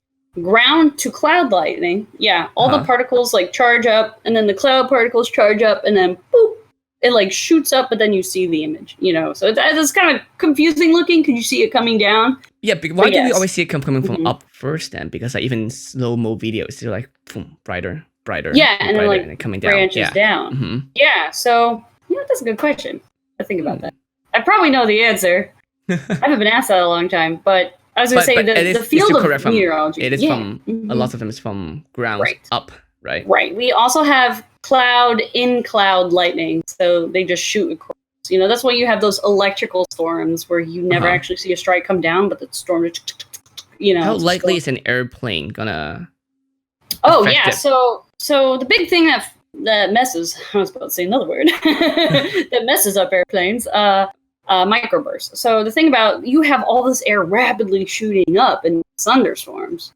Plane does not want to go into that. You know what I mean? So they will avoid the most severe ones. The ones that when we issue a severe thunderstorm warning, that means we're expecting at least an inch of hail or winds up to oh god, someone's gonna kill me. 58 miles per 58 miles per hour? 68 miles per hour. Oh, I gotta look it up. I always get knots. It's knots and miles per hour. I always get confused. So, but yeah, with the 68 miles per hour? I gotta think about it. I'll come back to it. But you don't want a plane experiencing that, okay? You don't want a plane getting hit by one, So, actually coming out here, it's a little bit different from other regions because they're so small in comparison to central region or eastern region, The HFO, the Honolulu forecast, they also issue these things called SIGMETs and AirMets, and those are literally portions of the air, and they mark them off because either they have too much turbulence developing just from natural day-to-day things. Mm-hmm. Also severe thunderstorms and also icing, which could take a plane down. So those are the three things that they issue SIGMETs and airmets for out here. Mm. And those are planes will have to fly around them. There's no ands if or buts. There's no going over them. Do they usually know it ahead of time before the flights, or they were like in the air and they're like, oh, they can see the radar? Well, I have a friend that's a pilot, and he's a good pilot, so he works for he always checks the weather. I mean, you're supposed to. Mm-hmm. They do hire people, but what the Weather Service calls that unit of forecasters is usually the CWSU, the Center Weather Service Unit, and they usually work very closely hand in hand with their local FAA and their local airports and things like that. I actually got offered the Hawaii job, and then the next day I got offered the CWSU job for Chicago. And they were like, do you want to go to Chicago instead of Hawaii? And I'm like, no. No, I'm going to Hawaii. Yeah, no offense to anyone from Chicago. That's no just offense, Chicago, that much fun. But I'm not going to pick Chicago or Hawaii. Okay. Yeah. Hawaii's not a lot better. Plus, it was more money. I'm just saying, and it was actually a promotion, so I'm not allowed to. Yeah. But Strawberrygate. What was that? Yes. Okay. So last year there was a hurricane in Florida, and everybody was freaking out about it because it would be a big one. It was going to cause a lot of damage. Long story short, it ended up kind of like veering off. It still caused damage and flooding in the.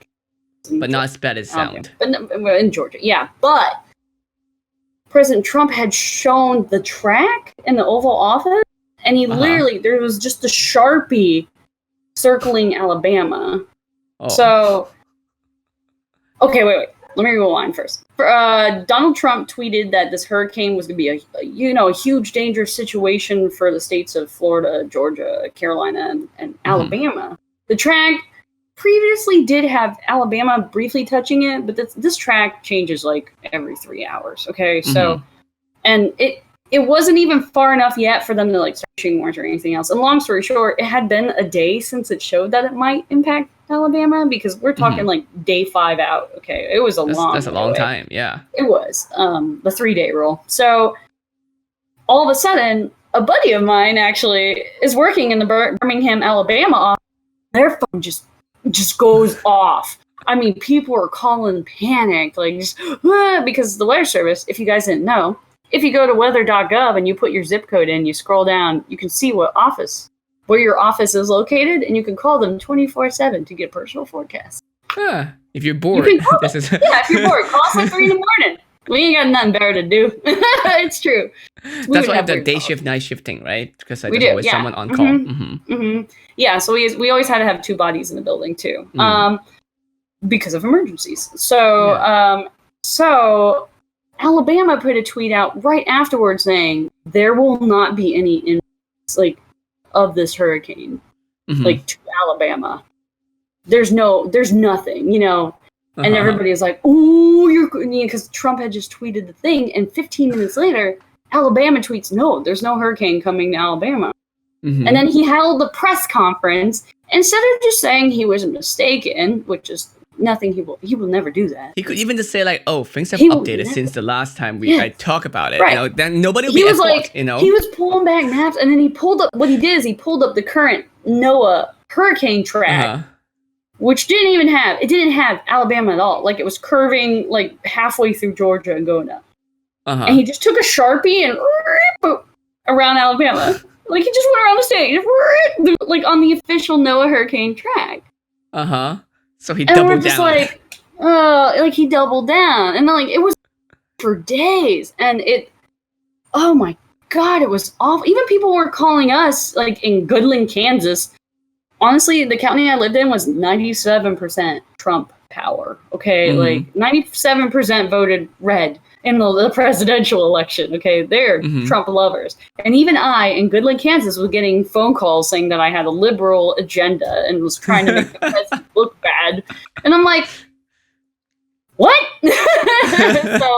And then our people at Heads of Leadership, which I've had the opportunity now to meet the head of NOAA. His name's Dr. Neil Jacobs. He was the guy who had to deal with this fallout, and he was dealing with Secretary, was it Wilbur Ross? I want to say it was Wilbur Ross.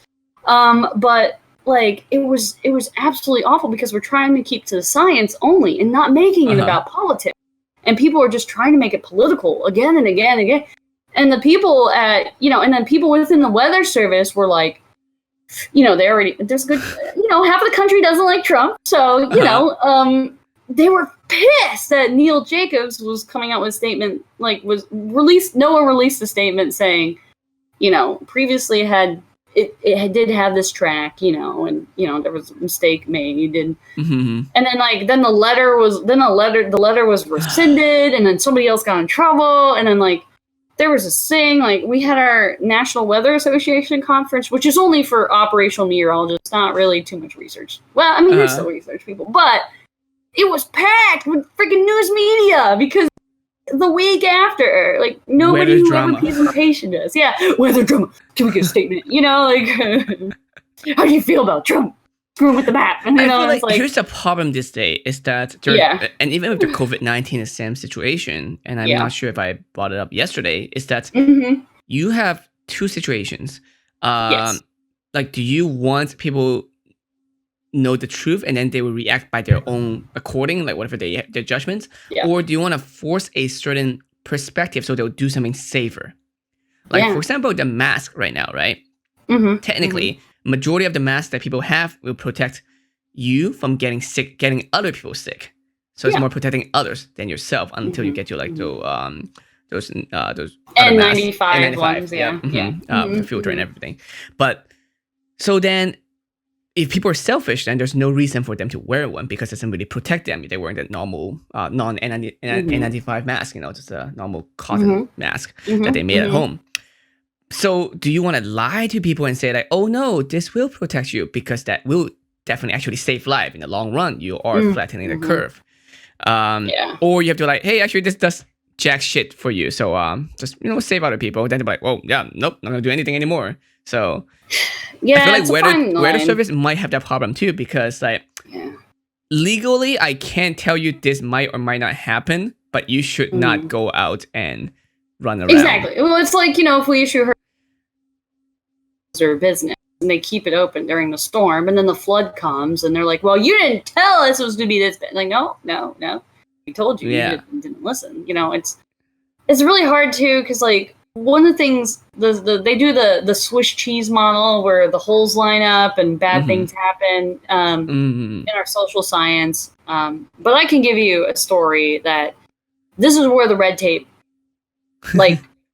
really, I've never been so mad in my entire career. And this happened. I'm gonna try my best to keep it minimal so I don't call any names out. Okay, I came into work. This was in Kansas. I will tell you, it was in Kansas. I came to work at 2:00. I was the radar person for the evening, and I was watching this monster supercell develop over Wyoming. This thing was just a fucking beast. Okay, this was a monster. It dropped 7 tornadoes before it even got to my area. It hit a school. It hit an airport. We're getting all this live feed and video and stuff. And this thing moves into my area, and I do something I thought I would. But I've never been this confident in my life. You know what I mean? I issue a tornado warning an hour in advance to this area with these couple little towns along I-70. I issue this tornado warning. Not only do I issue this tornado warning, okay? I have my coworkers, because I'm on radar, I have them all the emergency managers, the fire departments, the emergency managers, the state, county sheriffs and things like that. All the important people that you need to call and contact and listen, I need to tell you, I know this is a severe, this is a tornado warning that's far away, but you need to understand, this is the big one. It's coming. It's going to be there I give you an hour. You got an hour to warn people. This is it. This is the big one. We're going to see monster hail in this, winds over 100 miles per hour easily,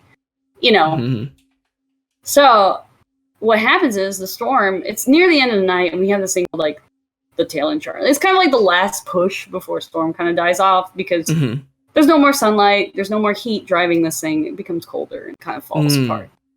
But I just see all of a sudden it rise up in satellite because now we got a new satellite, gives you 1 minute data.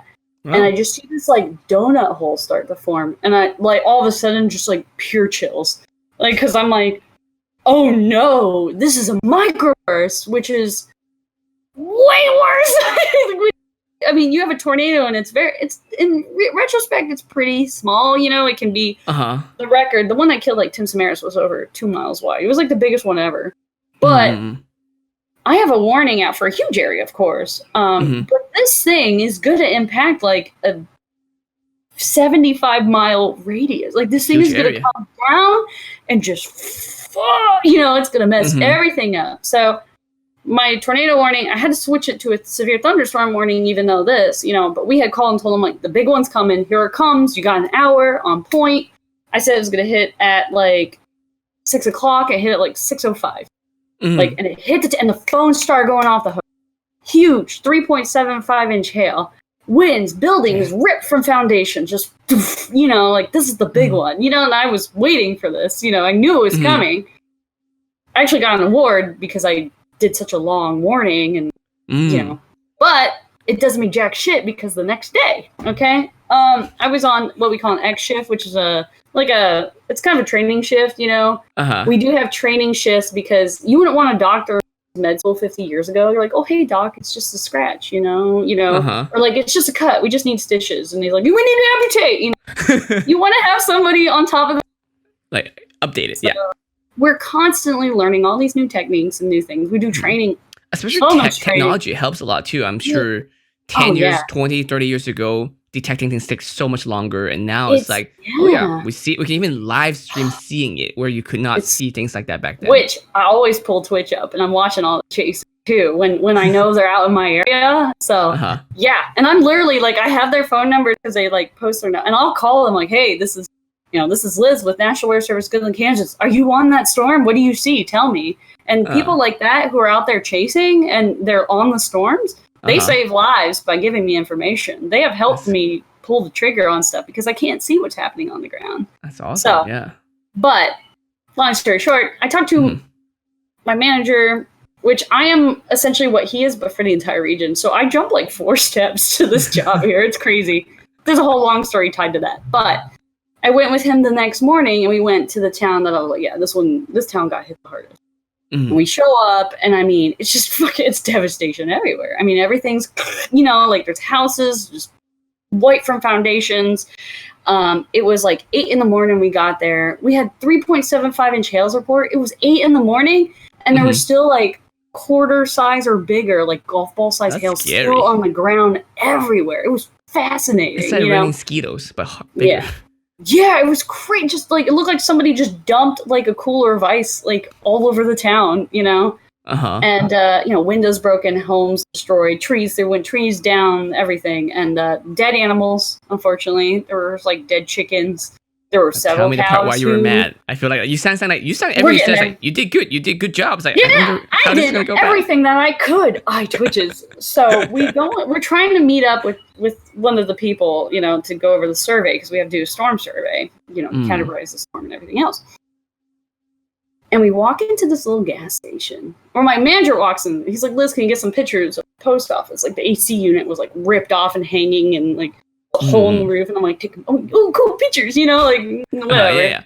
Being like totally amazed by this, and my manager just goes running get out of the room, and this woman screaming at him, it's like at the top of her lungs, and I'm like, what the? He's like, get in the car, Liz. I'm like, what's going on? You know, like, and she's like, yeah, you weather service, you fucking pieces of shit, you know, and I'm like.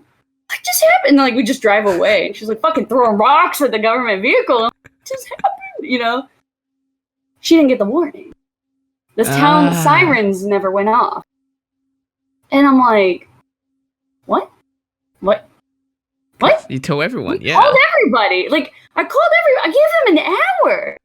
So, and then, like, I'm talking to people. I'm doing the surveys. And again, I'm here. Sirens weren't sent off. Nobody told them that this was coming. They had no notice. They had no warning. And I'm just getting madder by the second. Like, what the hell?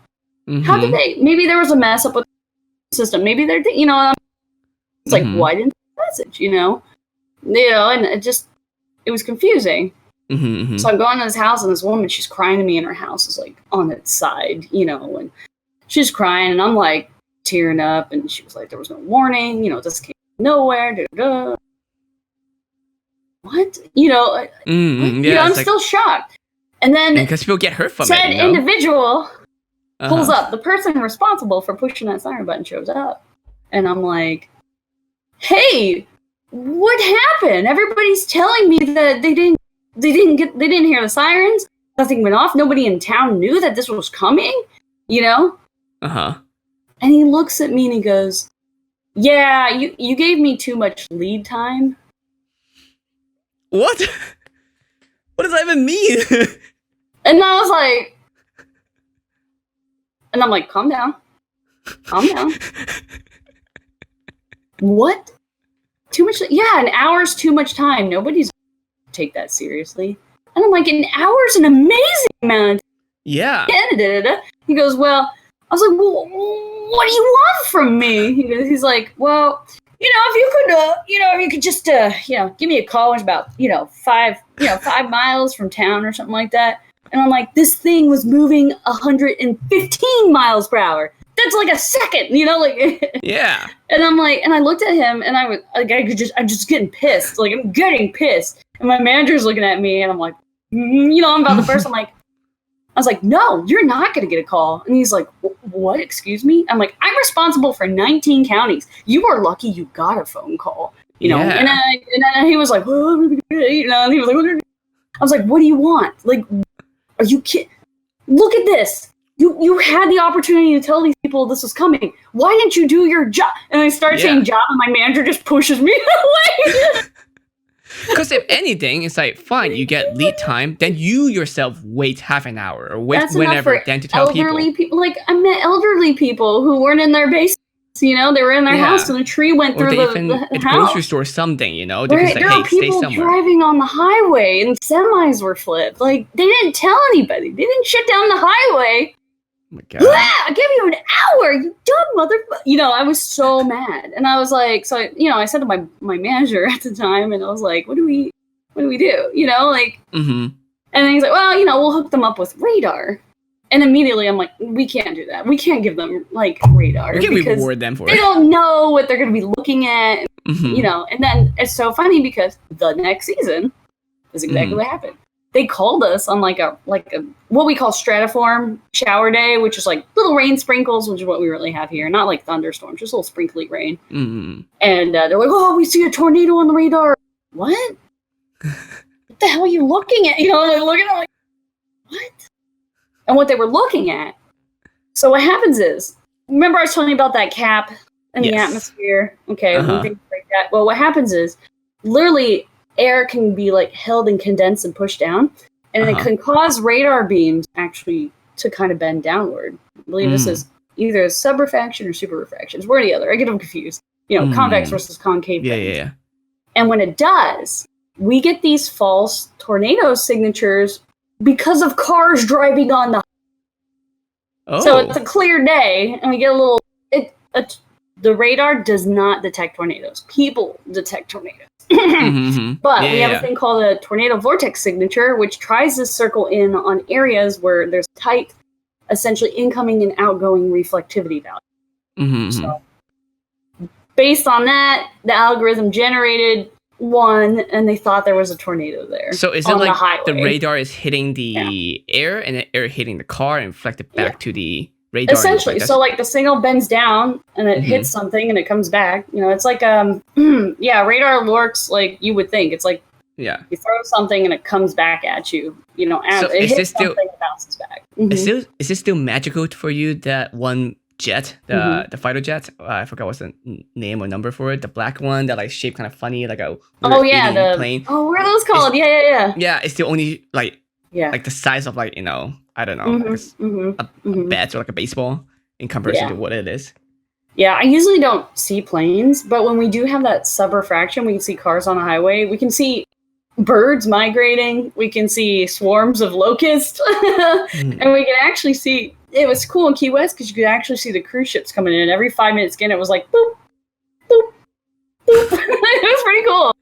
So there's some cool things you can see and do at radar. But because we gave radar to these people who don't know what they're doing, they don't have the training or the background that I have, they kept calling us and getting pissed at us. And so I'm on the phone with this guy, and all of a sudden it clicks to me, and I'm like, wait, you know?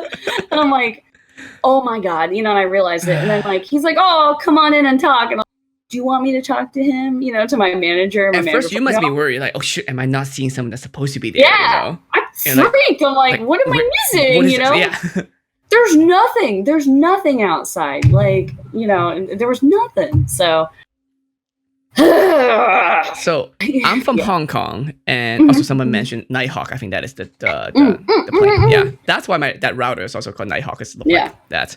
But I'm from Hong Kong, and we always have this issue for many years. And you know, every few years or every few months, it's quite often they will fight with the Hong Kong Weather Service. You know, because Hong Kong is a very business economic city. You know, do lots of trading, lots of banking stuff.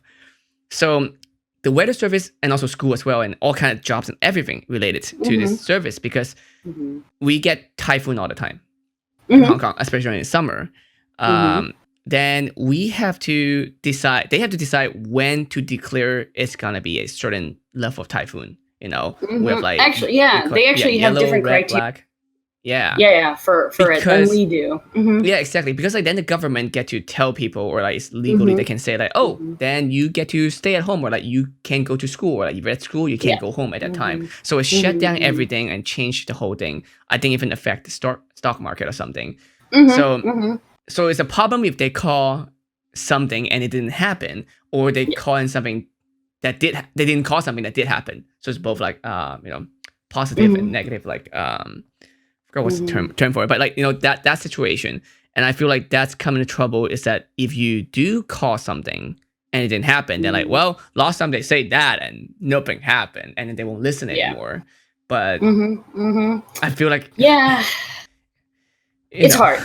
The politics side of it is so hard, and that was the thing with like the Sharpie Gate and all the drama there. People like, you know, like people within the organization already have, you know, who hated government. People who work for government, I hate government, you know, and the private sector like too is trying to like, you know what I mean? It was, we were just trying our best. And I think Dr. Neil Jacobs did a fantastic job of keeping the politics out of it and sticking to the science. But at the same time, like at the end of when we had all the there, the head of the weather service, Dr. Louis Leaney, he was like, they did nothing wrong. They did their job. There was no malintent. And then kind of left it at that. And people are like, oh, weather service says that Trump was wrong. Spin it really bad, like way too much. I'm like, that's not what he said. You know, he said that we did nothing wrong. We were doing our job. We were trying to defend this information. There was no attack. There was no mention of the president at all, you know. But it's like with Fauci right now. Like I really like, you know, he's trying to give people hope, you know, but optimistic. You know, it's that be weird, realistic like, too. You know, trying to optimistic and realistic, kind of like exactly push and pull to like and he's trying to balance it with the science, even though it's contradicting. You know, so it's you don't want to be political, but you can't just you don't want to scare people who aren't going to be impacted, right? It's a weird thing because like science should not be political, but the science about thing, because science is real life, and when it's affecting real life, people can make it political. Right, and it gets so frustrating. And business can come in and do stuff too. Right, and it's funny too, because like I've had so many times where I've given and you know, like, and afterward, you know, I'm like, yeah, I'm a federal employee, you know, no see, and people are like, I had a guy once, and he was like, you know, he goes, what's your opinion on climate change? I was like, what's your political party? And he just started laughing. I was like, I'll tell you what you want, because I don't want to fight with you. I have no interest in fighting. He goes, well, what's the official stance? I was like, the IPCC, the International Panel on Climate Change, has designated that climate change is real, and we do it now. That's what the science says. That is our statement. But what about the real fake news media? And I'm like, listen, you asked me what I can only say this. You can believe what you okay? You know, based on your political, I'm not going to change your mind, sir. You know, you don't have to get mad at me. And I was really just kind of empathetic. Like I'm a meteorologist. You know, I'm not a climatologist who studied climate for millions of years. but cough, Mm. cough. If you just look at it, I mean, it's so obvious. But I mean, Yeah. but to that gentleman, I was like, I'm really trying my best here. I can't. And it's hard because I when can't it fight comes with you to on this. when it comes to There's no climate point. change, exactly, it's like kind of like fighting with people on the internet, on Twitter war, or like even in Screaming in video a games. room with no people. Yeah. Yeah, exactly. Like there's no point for you to keep on because they don't Yes. want information. They just want to be right, and more importantly, they Right. want you to be wrong, and that is Right. not a discussion. Exactly. And it's like, Yeah. this is what the science says. I go, Mm-hmm. like, I know I'm not going to change your mind. I mean, if you Mm-hmm. really want to research it and study, go get a degree in meteorology Mm-hmm. and do the study yourself. If you want to do Yeah. all your power, man, and Mm-hmm. it was just kind of like, and after, I was very nice and very respectful in the way I said it. And afterward, he was like, "You're one of the good ones. You're one of the good feds." Like federal employees get a bad rap. And the thing about people who are meteorologists, like the good majority of them are like me, the little kid writing the book saying, when I grow up, I want to save lives. It's funny, Mm-hmm. I've never met anybody in any other career who, since they were little, they all wanted to, and they finally reached that, Yeah.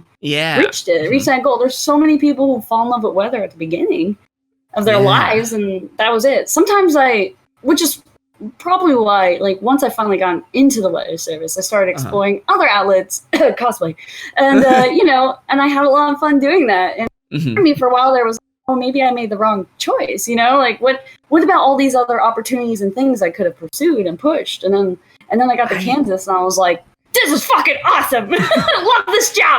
I think about that sometimes too. It's like, yeah. I just want to know what it's like if a different lifetime, if I do that something else, if I could have done that just to like the experience of it. As you get old, the branches, fine out, and it's a little bit of an anxiety thing. Like, oh, maybe I missed these opportunities, or maybe I should have done something different, or is it too late? And it's fun on a human brain. It helps that talking to people because they telling me how they realize they realize that I'm doing something that I didn't realize I'm doing. Like there's something that they really envy of what I did too. I was like, oh, to me, because it was just my life, it was just normal, So, but to them, it's like, wow, you got to do this, and that was really cool. And I was like, well, I need to think about it that way, and that's why I'm doing this podcast as well too, because like that's what I want to know. It's like, what was your life like? I most likely will never live your life, but I want to have just a taste of it.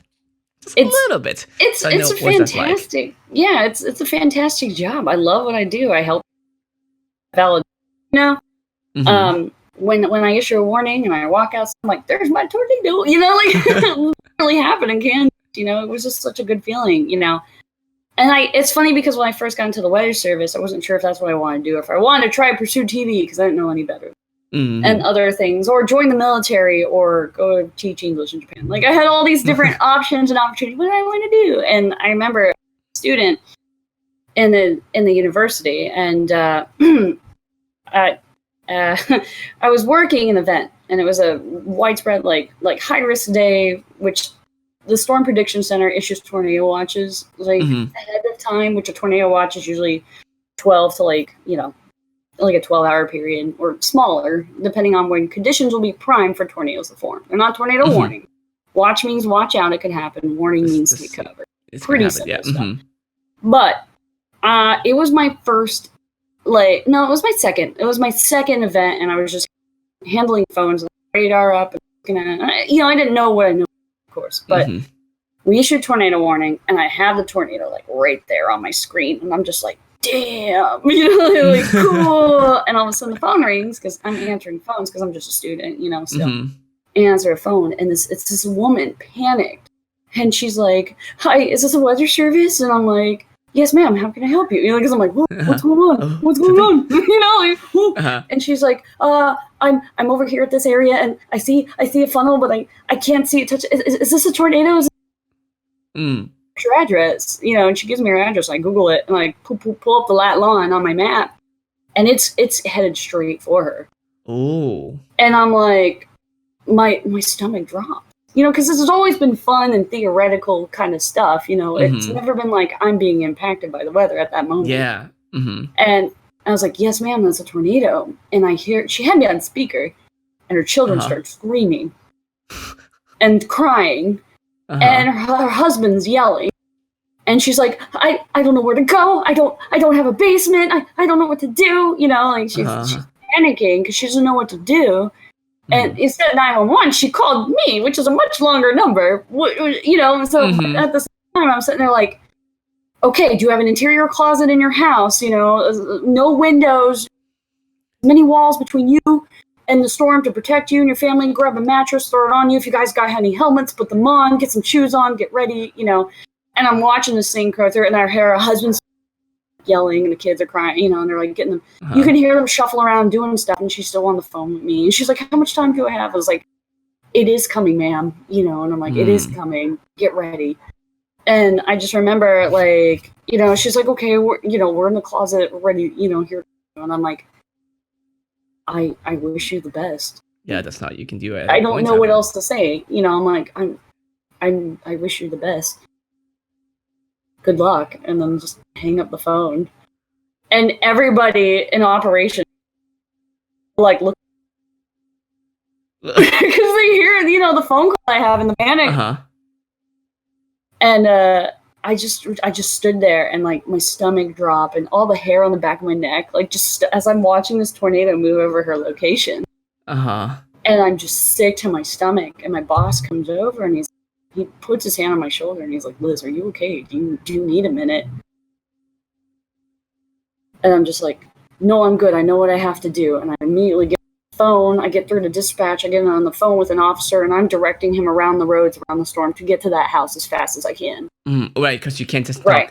I can't stop anything. Right. He can't just go there. He's got to go around. So I'm sitting there talking to this cop, and he's like, oh, I see roof damage and stuff. And then he hung up. And I all I knew was the house was damaged. You know, the roof, there was no roof.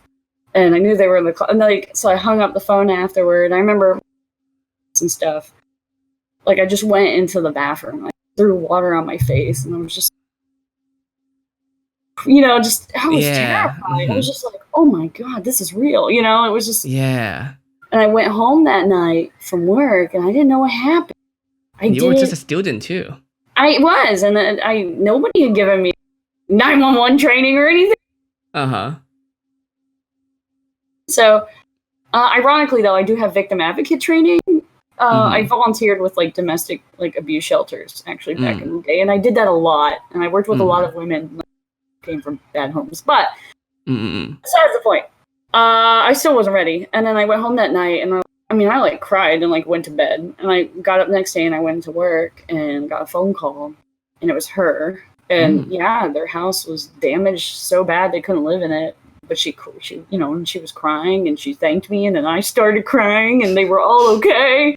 And I was like, you know, I'm so happy you're okay. You know, and she was like, thank you for getting the sheriff to us as quick as possible. You know, the cops. And then I just like, not knowing is scary too. You know, and I was just like, I'm glad they called back. You know, I'm glad she called me the next day and told me what happened, and she thanked me. She was like, you saved my family's life. And I never really thought of it that way. And you know, my one coworker goes, Liz, you're going to get those calls from time to time, and you're not going to get a call back. You know, this is something you're going to have to live with.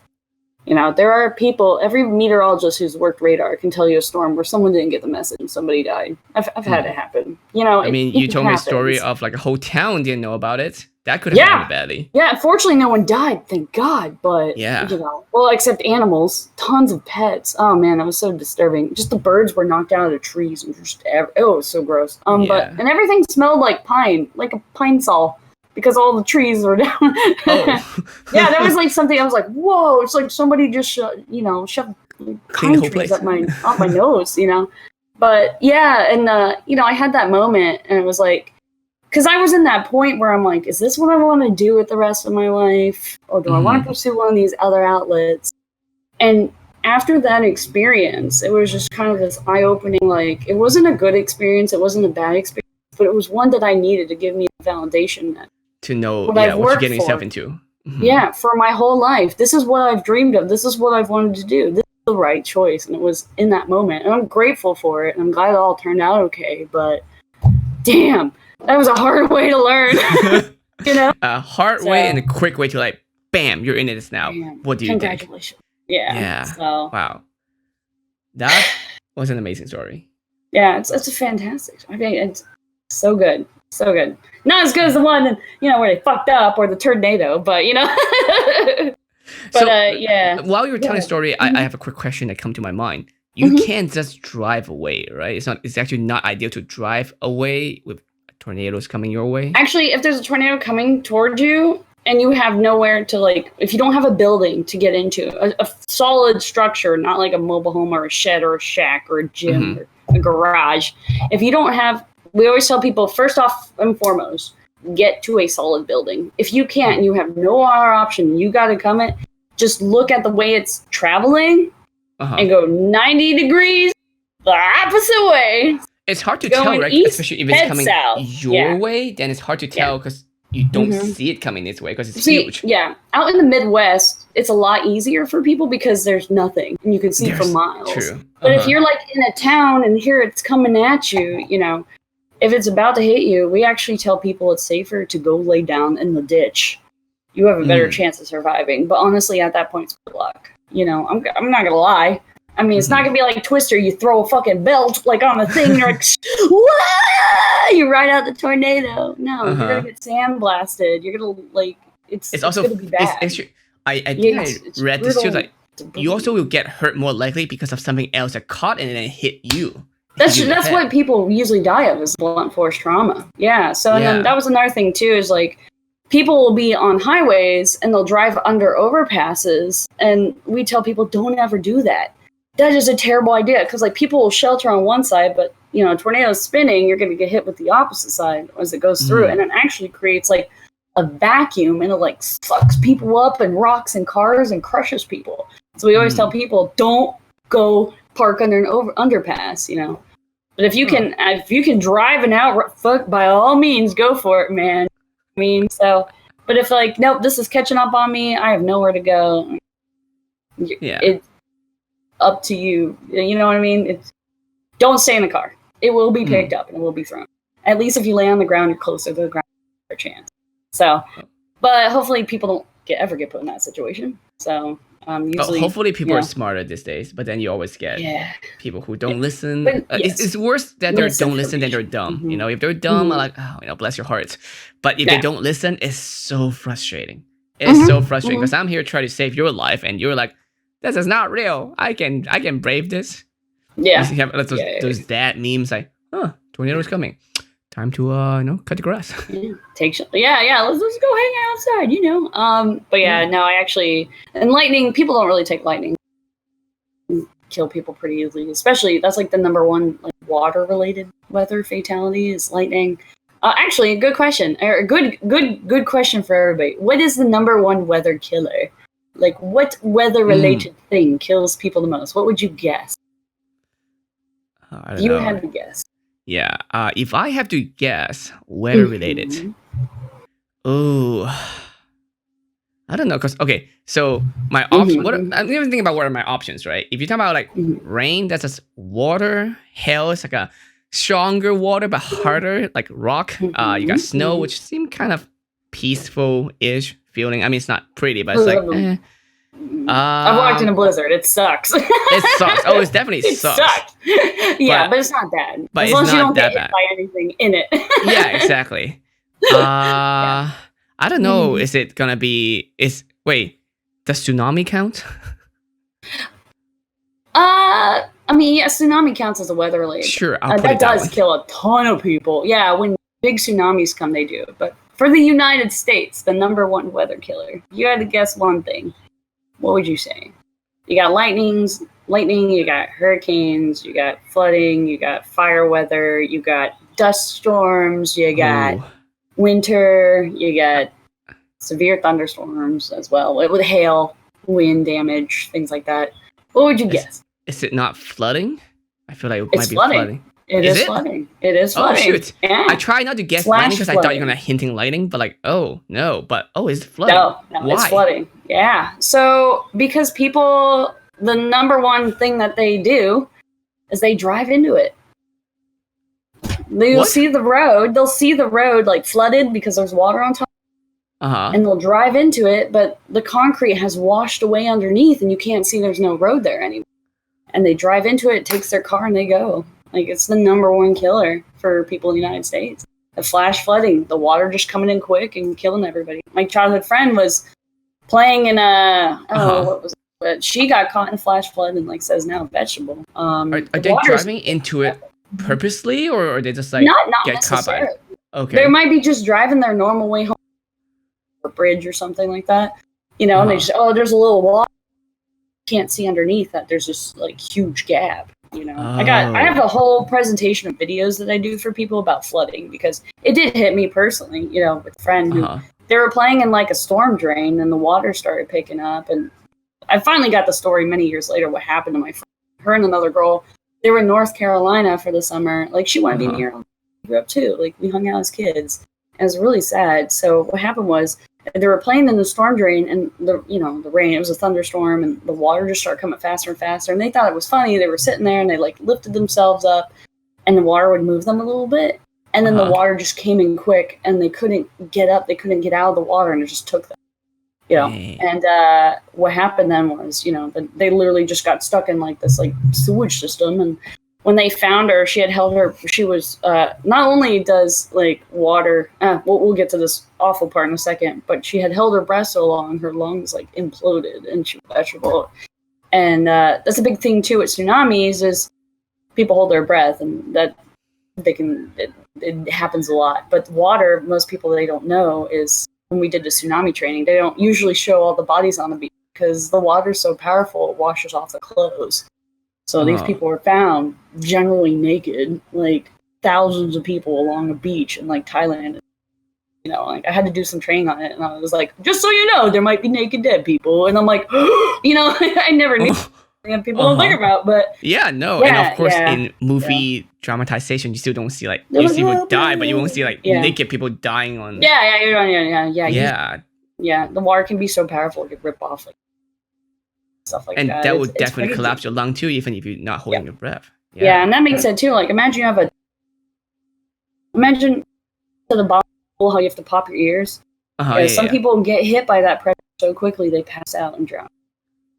So you're lucky if you pass out from the pressure. I feel like if you pass out, it seems to be a more like peaceful way to like, I didn't know what happened, Well, the pressure, versus, slowly trying to, I feel like drowning, like hanging yourself, like those kind of death, like, that's a long time, like, it's a long time of dying, So we have these slogans with the wire service we try to teach people. Turn around, don't drown. If you see a flooded roadway, if you can't see the bottom of it, don't drive into it. Turn around and go the other way. You don't know how it's misleading. The bridge could be washed out underneath. The road could be washed out underneath. I have seen people did it where they're like looking at it, I can do this. And then the you've seen that, the videos, and they're like, and then they're floating along. And now because these people are being stupid, they're not using the common sense to turn around and go the other way. Now there's people that are risking their lives to save them, and it's just. It makes me angry. Like, come on, man. And also, your car is not waterproof from the bottom. Like, like you might not get rain like that coming up from top. You might be okay, but like coming up and going into your engine, like that's even like a hurricane storm surge. With flooding, the storm surge from hurricanes.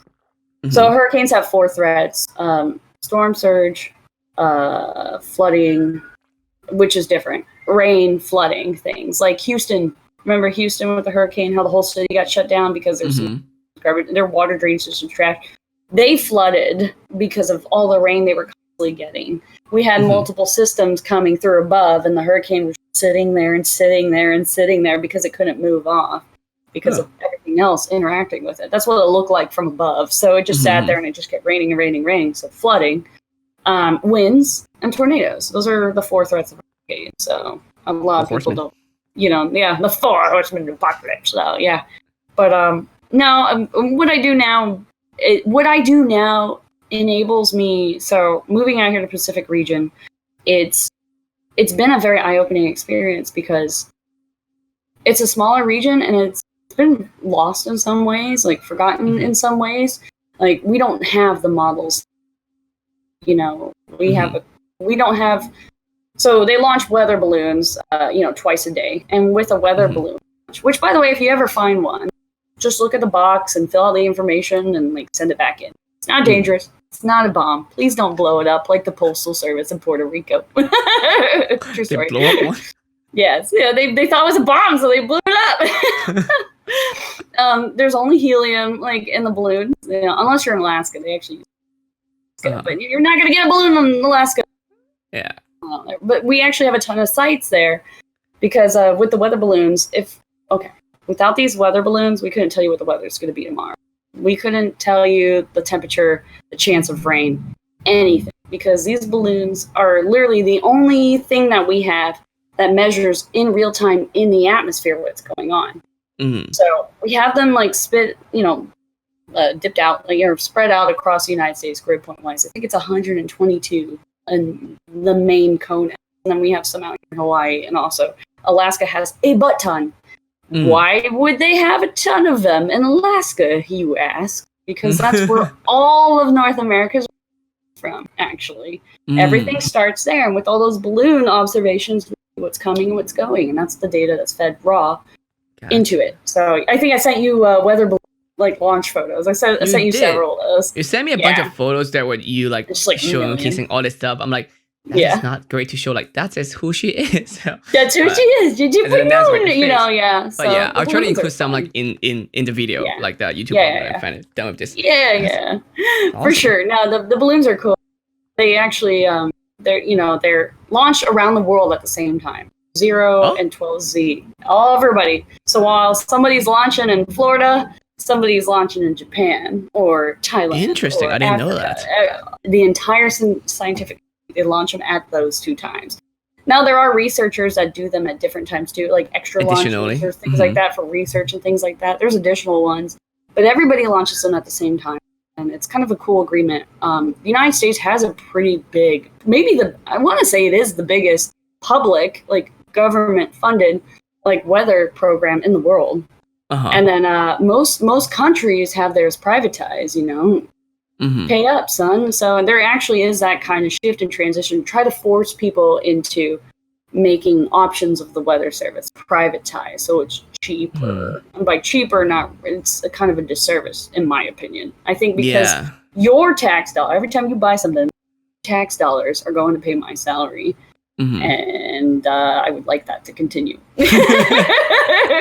I kid, but you got people in here. And also, you don't want people to just mainly just for profits, for something that could save lives, Exactly. It's a because you got to the EpiPen situation, Exactly. Exactly. So, don't at me, okay? It's good for innovation, but at the same time, it could be dangerous for things that is very life endangering. Right. And plus, that being said, too, the amount of schooling and time and effort goes in. You gotta pay these people. And that being said, if I mess up a forecast and it goes to shit, somebody gets hurt, I don't get sued. It's not a perfect science. I have missed tornadoes. I have, and trust me, you have no idea how pissed I get when I do. Like, you'll just get this tiny signature, and you're like, I don't know if that. And then you get the call like 2 days later that there was a tornado that hit something, and you're like, damn it, So it's one of those things where we're not. What do you think is worse between the two, where you are reporting something, but then it false positive, like reporting something, but it didn't happen, or is it like you did not report something because you don't think that's the thing? Which thing do you think is worse? I think missing something's way worse, for sure. Like I said, when I went to, my better half's parents' house, it was all over the news. Like, we were there first, and this was months later. People will always remember your screw-ups. They won't remember the time you nailed the forecast. They're only going to complain when you're wrong or you miss something, and it's really hard to get that across. Like, I love what I do. I want to help you, and we're like, you federal baloney, it's like, just bullshit, it gets really hard sometimes, again, with people in politics, and it's similar to IT people. I feel like a lot of them are working at home now too, so they're very understanding it. It's that's like, when things are working well, you won't be like, good job, things are working well, because you just assume that's how life is supposed to be. But when things don't work well, they're like, oh my god, how dare you, They're on your ass, man. Like, it's like, actually, I started in the wire service as an IT And then they switched me over to meteorologist, actually. Funny I story used to there. work in Silicon Valley, and then of course when I'm doing my job perfectly, nobody know I'm doing my job. But then when I leave, they have to use 3 people to replace me. Right. And that being said, too, can you imagine a private weather enterprise where you're fired? Like, there's no livelihood. There's no passion. There's no love anymore. You know, weather service is a very rewarding job, and anybody who is interested in getting into weather, I meet so many people who are like, "Oh, I always wanted to be a meteorologist in my group." I always get that all the time. So many weather weenies, you know. That's what we call ourselves, the weather weenies. But it's a hard degree. I'm not gonna bullshit anybody here when I say that. Like, it was the 3rd hardest major at Florida State University at the time. First, chemical engineering. Second, music, and then 3rd was meteorology. I remember at our orientation, there was like 200 of us, and they're like, 20 to 40 of you will actually graduate. And there was like 30 of us in my graduating class out of the 200 that started. Like, it's brutally hard with the math, but I bet. I loved math. Like, I was the president of the Math Honor Society in high school. I was a National Honor Society. You know, was the fucking president of the chess club. Okay, at prom. You're like full nerd. Super nerd, you know. So I always loved math because math was easy to me. I had a strong foundation I could build up on it. So when I got into meteorology, everybody was like, "Oh God, the math, no!" And I was like, "Sweet," you know. And then I got to the theoretical brain thinking side of it, and I was like, "What the fuck?" You know, I was like, "I don't get it." I understand, you know. I had a hard time, and it's funny. I remember, like, I was trying to forecast fog, and I couldn't get it right. So then, like, my manager says, "Liz, I'm gonna give you a paper, okay?" And I'm like, "Okay," you know, because I was doing a bad job. I was terrible at forecasting fog, and it was like every day, and I just couldn't wrap it around my head. And he gave me this technical math paper on forecasting fog with like triple integrals and like differential equations. And oh, and then I was then click. I was like, "Oh, I get it now." You know, it's funny how I have that like logical brain. Yeah. I'm like, I do have the creative side too, where I like drawing. And I mean, here's the thing. I met you through cosplay. I mean, even before this today, I mean, I know you do something with like meteorology or like something about weather in the sky. That's it. That's my extensive of what I know about you. You know, And you know, as many cosplay, we're all very creative. And we do a lot of cool, awesome things. And a lot of them, as we said right in the beginning of the show, there's geek and nerds. A lot of them are geeks and are not nerd. Like, I would try to talk to them about like science stuff or especially economic stuff, you know, talking about like even the most basic demand and supplies and how to do like different curves about, you know, predicting shutdown points, all this stuff. And I thought they'd be very interested. Most of them don't want to talk. They don't care for it whatsoever. God dang it, you know, like I was we want to talk about monetary policy, but I guess we're not. Let's talk about the beauty of a fiat currency. Let's go. You know. But that's not the case. So but then this is very eye-opening because that you're able to balance the two things. And terribly sometimes, I think, but no, but you're still cosplaying and you're still streaming and all those stuff. Yeah, I do stream and play video games. And how often do you stream now? Actually, I stream Tuesday, Wednesdays, and Fridays. 5 Hawaii time, so like 8 or 9. So I'm streaming 3 days a week again. I'm trying to get back into it. So now that I have a normal schedule, it's fine. I'm always doing too much. I'm always working too hard. Actually, it's funny because I just got back into streaming again, and it was like, I was on stream and I was on call. So every 3 weeks I'm on call now for if anything happens, I got to answer the phone, take care of it. I literally just went live and my phone rings and the person's like, "Hi, is this the Pacific Tsunami Warning Center?" I'm like, "No, you have the wrong number." And I hang up and then the phone rings again. And all of a sudden I'm like, "Oh no."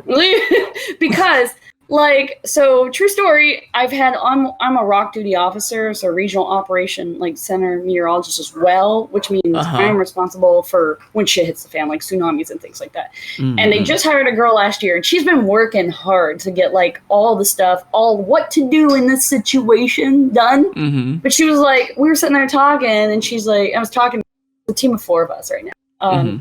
And we're underneath the regional director, then the deputy director, then there's my manager, me and Eric, and Leanne's kind of like officer. So, gotcha. But they're like, oh, you know, you probably won't get a tsunami call. You just get like IT internet out, whatever, you know. Watch my first phone call be a tsunami. Watch it be a tsunami. And I've had the phone like 3 or 4 times now in my first call, and I'm like, what? I hang up. The phone rings again, and like light bulbs start clicking, and I'm like, no, this is my first phone call ever. I'm like live on stream, and I'm like, like screaming on stream, like, Wah! And it's funny because you know, Best does like, hey, stop panicking, breathe. You know what to do. And I'm like answering the phone. I'm like, hello, like, hey, this is World News. We're calling about the tsunami watch. I'm like, what? You know, and then like all of a sudden clicks, and then all of a sudden I'm like, and then so I try to get onto her thing because she, like I said, she's been writing step by step on what to do, and I don't have it memorized. It's massive, and she doesn't really have any. She did put a couple things down, right? So I get onto like my work like laptop on the Google Drive, and Google Drive is down, and I have nothing. And then the tsunami website's down, and there's nothing. And I'm like, ah! Like I'm freaking out. My manager's calling me, and I'm like bit end stream, you know, and we're talking, and we're like, oh my god, look, the tsunami website's down, and then we're like calling people, wake it up, DC, because it's like, you know, it's like midnight their time in DC, and we're like, hey, the tsunami site's down, we're in trouble, like, what are we gonna do? And then somebody said, oh, it's working now. And we refresh the page, and it's a white page, and the top like corner, it just says it works now. That sounds like a joke.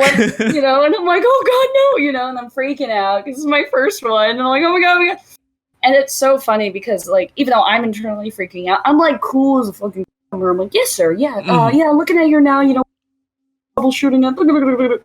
I'm playing it cool in my head. I'm like, you know, duck above water. I'm freaking the fuck out because everybody's like, oh yeah, those calls, they're so scary. Wait till you get one. And I'm like, first, you know. And so the media people, I'm like trying to read them. Like I have access to the statements as they're coming out, and I'm reading to them, and I'm talking to like 5 or 6 different people, and I'm trying to like wake people up and trying to get this stuff troubleshooted. And then I wake up the next morning, and front page Washington Post, you know, NOAA's tsunami.gov website fails in critical moment, and it's like there's the screenshot with the it works now, and I'm just like, oh no, you know, it's so funny. And yeah, my boss like, Liz, you did a great job. And it was so funny because I just remember like I answered the phone, like it was my final like phone call with one of the TV guys. He's like, oh man, it's so great talking to you, Liz. You know, you've been really calm about it. And I'm like, yeah, and I dropped the phone, and I'm just like, oh, sorry, I dropped the phone. And he just starts laughing. I'm duck above water, sir. He just starts laughing. Yeah, too. But yeah, I have to stay very calm, like normally whenever crisis situation happens. Mostly because I was conditioned at a very young age. I was born with asthma. Got it from my grandma. Aww. Thank you, birthday gift. So I have to learn to be very, very calm in case of you know, crisis situation, because if I'm getting an asthma attack and if I'm more stressed and start like panicking, I would die really fast. So I have an inhaler too, and I and during that I was like I did, I totally puffed it. You did the whole. It's true. The classic nerd kind of like. I'm like stereotype. Yeah. It's so true. Yeah, yep. So, but it was funny. It's just such a weird concept because it's like, asthma, I'm dying. I have to be calm. I'm dying. Yeah. Yes, it's happening. Let's write it up. Yeah. Now that I'm older, I'm in America, stronger. I think also the air in Asia is a bit worse. So yeah, I had a really hard time when I moved to Canada. so dry, and I was allergic to everything there. So it really, I have allergy-induced asthma. So like I got really sick when I was in Kansas. I know what the hell was going on. Oh, it's scary right now for people during COVID-19. It's like, is it asthma? Is it allergy? Or I might be dying. Who knows? Yeah, which, like, I've talked to some people in my former office out there, and they're like, yeah, nobody here's testing. Several of the forecasters gone down and gone to the hospital and stuff, but nobody's testing in Kansas, so there's no, like, diagnosis, and, that's not getting usually reported. Worse in the middle of the country, too. Yeah. Right. They're forgotten, and, like, when I lived in Goodland, I had to see, a doctor and get Starbucks, which is more important. But I mean, I'm so nice now. Which actually, since COVID, I always get Starbucks every morning. That was my level of success in life. If I could afford like a Starbucks sandwich and a coffee every day, I made it. Yep. And now that we have COVID, I'm like, I hate this.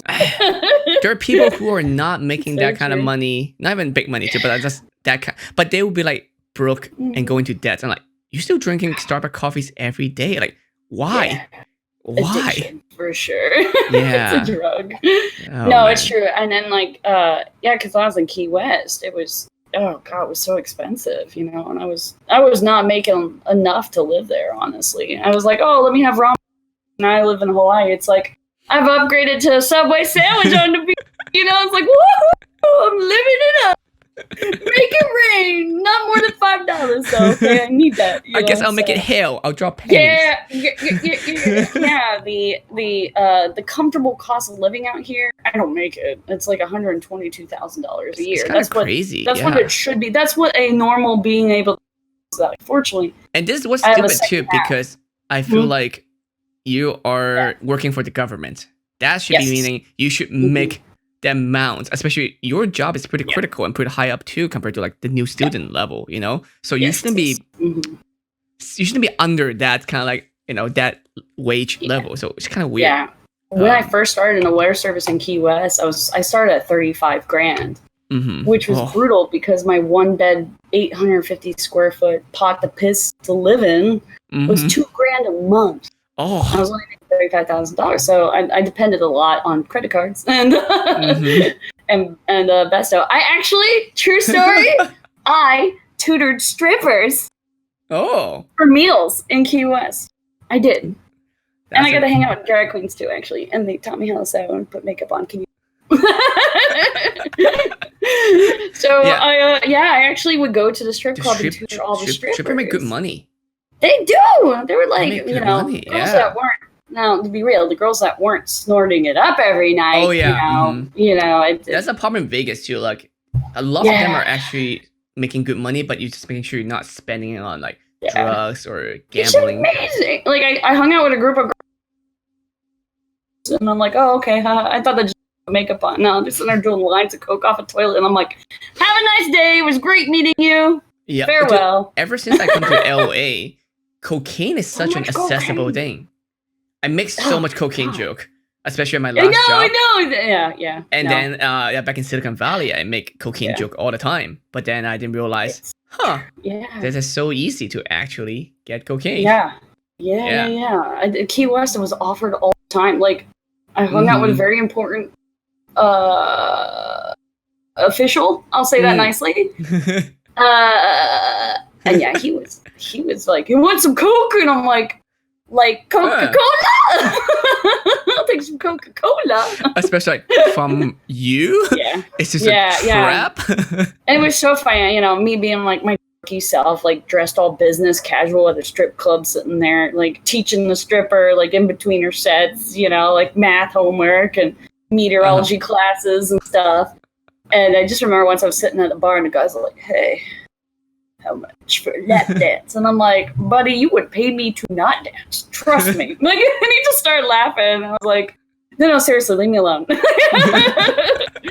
They're like, yeah, free tequila, Liz. I'm like, yeah, liquid diet, son. You can pay me to teach you integral and differentiations. Yeah, it was great. I would meet them. It's funny because I was like, all I want is to be fed. So like, I would meet them at restaurants and they'd buy me lunch all the time. And sometimes they gave me more money too. So it was a fun. It was a fun. I'm not a judgment person. It's interesting experience. There's a lot of things I did it for the experience. Yeah. And now I have Oh, go ahead. Go ahead. I don't know if I said it in the last stream or Mm-hmm. even offline because I do like a little thing after the stream too. But Mm-hmm.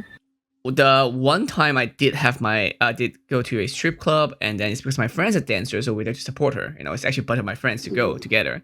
But we were able to get my friend, a dancer, because like it's a small strip club, right? When there's smaller venue, they can pick the song from the machine, you know. And I was like, hey, my friend, like, can you pick the song? She said, what songs do you tip me? And it's like, yeah, of course. Regardless, like whatever song, I'm just gonna tip. I'm here to support you. That's why I'm here in the first place. That's why I'm here. Yeah, and I'm even crashing in her house like a week after anyway. So like, yeah, of course. I'm not gonna. Why not? You're not gonna. Yeah, I'm not risking you kick me out like in the middle of the night.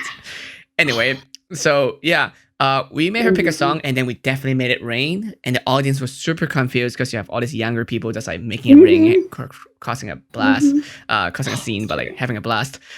But we got her to dance to All Star by Smash Mouth. Hey now, you're an all-star. Exactly. Oh, you know my favorite. Okay, hold up. My favorite lyric in there. It's just bear with me. I gotta tell you this because it's like some. Oh wait, hold on. It's a cool place, and they say it gets colder. You bundle up by now, wait till you get older. But the meteor man begs to differ, judging by the hole in the satellite picture. The ice we skate is getting very thin. The water's getting warm, so I might as well swim. My world's on fire. How about yours? That's the way I like it, and I'll never get bored. Hey now, that is about global warming. In there, like there's a whole section about climate change. I love that song. I'm like, just awesome. Damn. I have like a weather playlist. It's like rock you like a hurricane. You know, like what's the other one? Yeah. She danced to All Star. It was great, and she came back to me later and said, "Morning, that was the hardest song to dance to. I hate you." It was great, and I think that's the best story I can tell from that like encounter in that situation. I don't do strip club anymore. World. It's so true. I'm good. I topped it. I've done it. So. Man, yeah. It was a weird time in Key West. I loved it though. I mean, I loved the people that I met there. I hated working there because there was no weather. Surprisingly, and like as soon as I left, a hurricane like hit, and I'm like, well, okay, you know. Of course, as soon as I leave, you know, the end of the freaking world happens. They were shut down a good. 6 of my coworkers, their houses were like unlivable after Irma. Yeah, like it was bad after I left, and I was like. That's a whole journey there too. Do people also go to Key West for? Do kids go to Key West for spring break? Oh God, yes. Oh, so maybe it's good that you're not there anymore because you saw those stories. Oh, that's true. Yeah, that's true. Yeah, and it's spreading it fast too. Because God, yeah, and my family's in Tampa. It's like, yeah, my mom like works at Walmart, you know, and actually that was the thing too. Is like she was a single mom raising me and my brother. He has like Asperger's, so he has a little problem like in society. He works at like Goodwill, you know. He's going to school trying to take one class at a time. Like he's a good kid. But when I still remember when I was like 11, she's like, "Come to my daughter work day," and like, yeah, okay, sure, whatever, you know, why not? She was on stalking at Walmart. Around 2 a.m. I was like, "Mom, I'm done. It sucks. Like I don't." She's like, "Oh, you don't want to do this the rest of your life?" And I'm like, "No." It's pretty hard. She goes, "Cool. You want to be a meteorologist?" I'm like, "Yes." And she goes, "Good. Well, I have no money to send you to college, so you better get good grades and get scholarships." And you did. And that was her life lesson. And then I did. I had similar lesson from my parents too. Like, I was a kid, and then we used to travel a lot. I mean, that's why I'm a travel bug. Like, I'm always like flying around. I really want to. Yeah.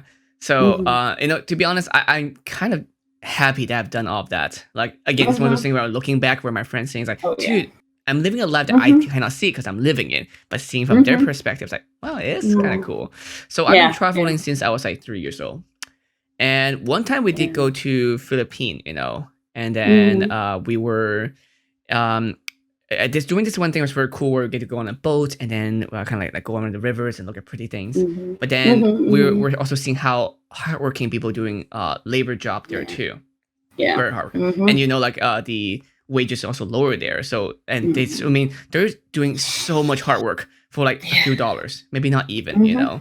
So it's very memorable because my mom's like, hey, you know, if you don't work hard and don't study hard and giving this opportunity that you have, take advantage of it. This is what you have to do, for the rest of your lives. That's something you want to do. I'm like, no. So no. Yeah. I mean, I didn't get that good grade in school, but at least I finished my school kind of thing. No. I mean, yeah. Don't get me wrong. I was a student once I got into college, so I was like, pass with a C, bitch. Back in high school, I was so good, and then once I got to college, I got humbled pretty quickly when I got to college. I was like, wow, this is rough. I thought I was, because it was always easy, and then I had to actually study. In high school, I was with the smart kid too, so we all the the AP classes, we all the smart kids. But once you go to college, and it's funny because people who go to college, the ones who don't show up are usually the worst or the best. They especially computer science. Yep. Like all those CS kids, they don't show up to class on the day of the test. Like there's not enough seats. Like how is this possible? Where are all you people normally? But they would get like A++ because they're so good at computer science. Then they're like, nope, I don't need to go to class. They've been coding since they were like a kid. Yep. Computer science was rough at first, for sure. But it finally clicked, and I was like, oh, that's pretty cool. It's like in high school. Language. For credit, I took Chinese class. I love it when people are like, yeah, I program in HTML. Just start laughing. Like, you have no idea what the hell you're talking about. I'm like, oh, great. Yeah. No, when I took database programming, like, everybody's like, oh, no, you're going to get stuck working with databases the rest of your life. Here you go, PHP, MySQL, PHP admin. I'm like, oh, God, no, That's actually what got me in the door to the wire service. I actually built a little database of like tornado tracks. I love tornadoes. It's funny how like once you know coding and computing and data entry, a lot of jobs you realize that in some companies it could be automated. Like you hire someone to do this all day. It's like how inefficient people are. Oh my God! And that's funny because like sometimes they pay good money too. Yeah. So I guess I didn't mention this, but each weather service office, they have the forecasters, then they have the 2 managers, and then the head manager. Just the meteorology unit. They're tech, like repairmen and stuff like that, and the IT guy. But with meteorologists, you have the 2 managers above the MIC, the meteorologist in charge. You have the SOO, which is Science Outreach Officer, and you have the WCM, the Warning Coordination Meteorologist. I am the regional WCM. So I'm the person that handles people in the face and everything else, while the SOO is the person responsible for training and programming and maintaining computers, doing the research, doing the papers. And I was trying to be so hard to be a jack of all trades. Like I was bidding on every job, like, that I could. I know the people part comes a lot easier for me than programming's work, it is. But when I got the regional job, I was like, holy shit, all right, being a regional programmer, that would be just terrifying. But that being said, the fact that I do have this background of programming, it's funny because sometimes, I've been working with one of the guys, like, oh yeah, and they're like talking, they're like mansplaining this programming stuff, and I'm like, bro, I know more code than you, please don't. It's like that meme player, and Joanne's like, of a, what's his name, Ron Swanson. I know more. Yeah, Ron Swanson. I know more than you. Like it's so funny. Like blah, blah, blah, blah. And I'm just like, okay, just it's really funny. And I see like, oh man, you can do this so much more efficiently if you just did this. It's and we're so far behind in the Pacific. That's the big challenge here moving out here. The mainland is just like a decade. I'm not even kidding. Like they're like a decade ahead with weather stuff. We're so far behind here because they just don't fund stuff here. So they just don't. And my job is to fight for that and to make sure. So on top of being the face, I'm responsible for the marine program, the aviation program, I will be climate for the region soon. Also severe weather, in addition to winter weather. Surprisingly, we have winter weather in Hawaii. Just 2 mountains to get snow. And then last but not least, what am I forgetting? I'm forgetting the important. Oh, I said fire weather, didn't I? Yeah, Marines and public forecasts. So I have to fight for that. The weird thing is that I feel like, again, same thing for IT, right? If nothing goes wrong, they don't care and they won't fund you. So until you're like, unfortunately, I'm like, oh, something big happened and there's might be lives at stake, and they'll finally be like, oh shoot, we need to make sure that doesn't happen again. But we don't learn that lesson until it happens. Yeah. This job has been challenging because I'm the middleman.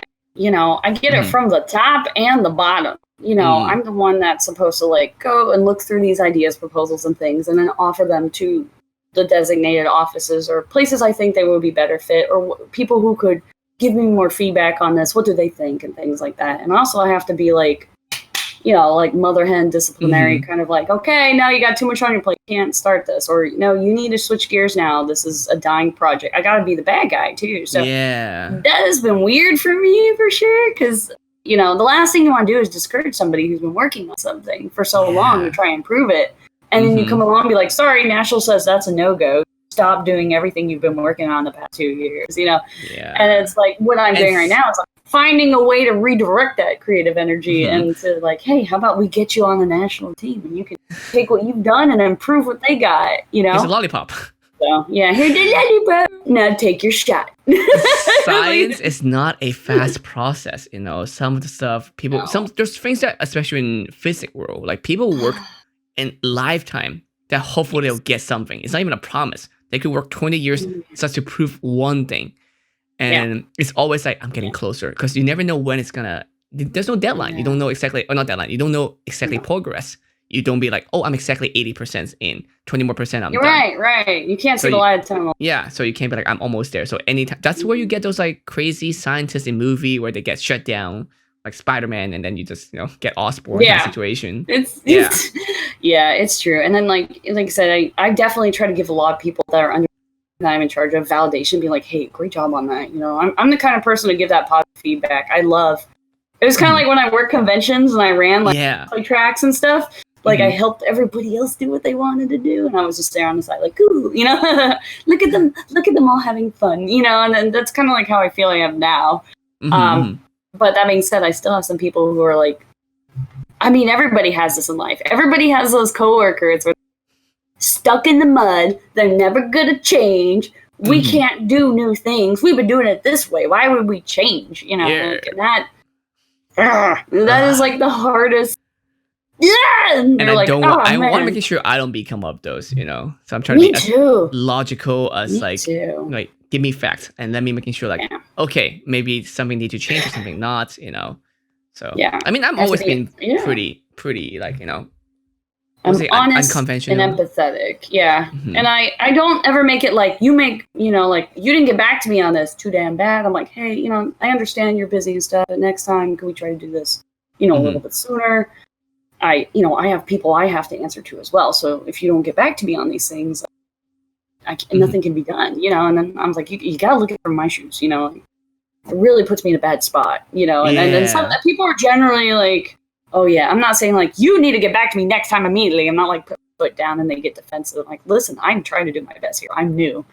I want to make this happen as much as you, but you got to help me and meet me halfway and get this stuff to me by the dates that I need them. And so far, people have been good. I just got one guy who's like old and bitter, and like, so. And I have this one last question. Yeah, and I'm like, come on, man. Yeah, go for it. Are you planning to have kids in the future? I know that's not saying right field out of nowhere. Because no. Yeah. I was thinking because like the way that you talk to people might be it's because it reminded me of like how they like kneel down and talk to kids, say, hey son, like you can't be doing that. Like, that was that kind of thing. Honestly, rather it's than, funny like, because. Bam.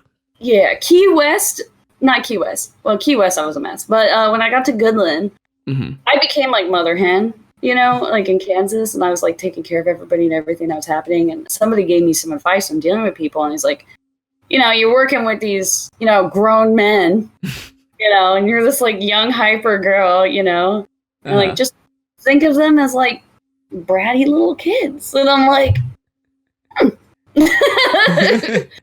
you don't say. And I really do.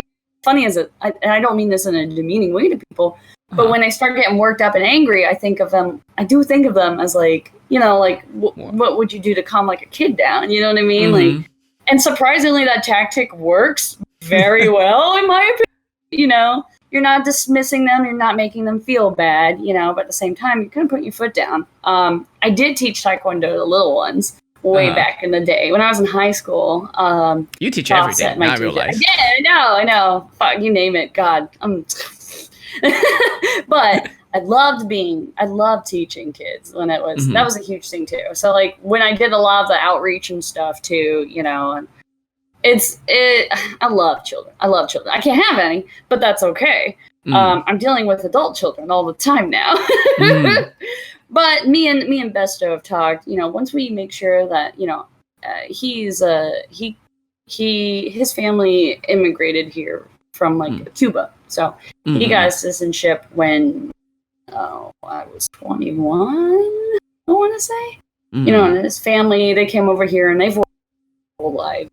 And my mother, single mom, taking care of my elderly grandmother, and my brother with his fortunate situation, being like on the spectrum.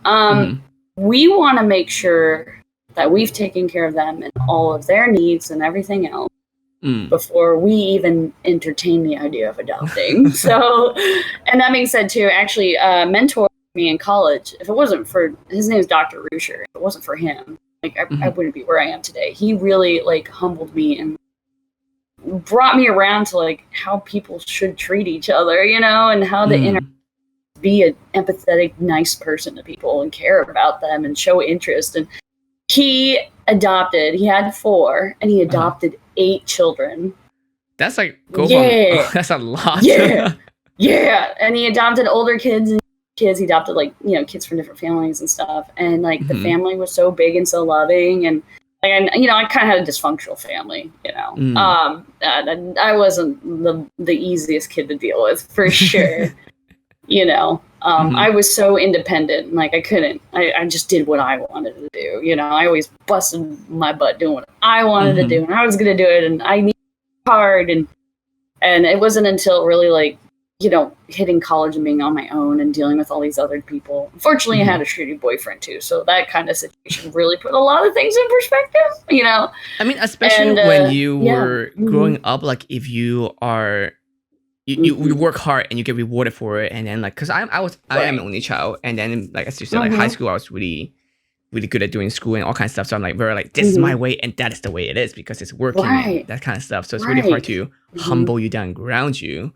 Until you realize like, okay, seeing out of perspective kind of thing.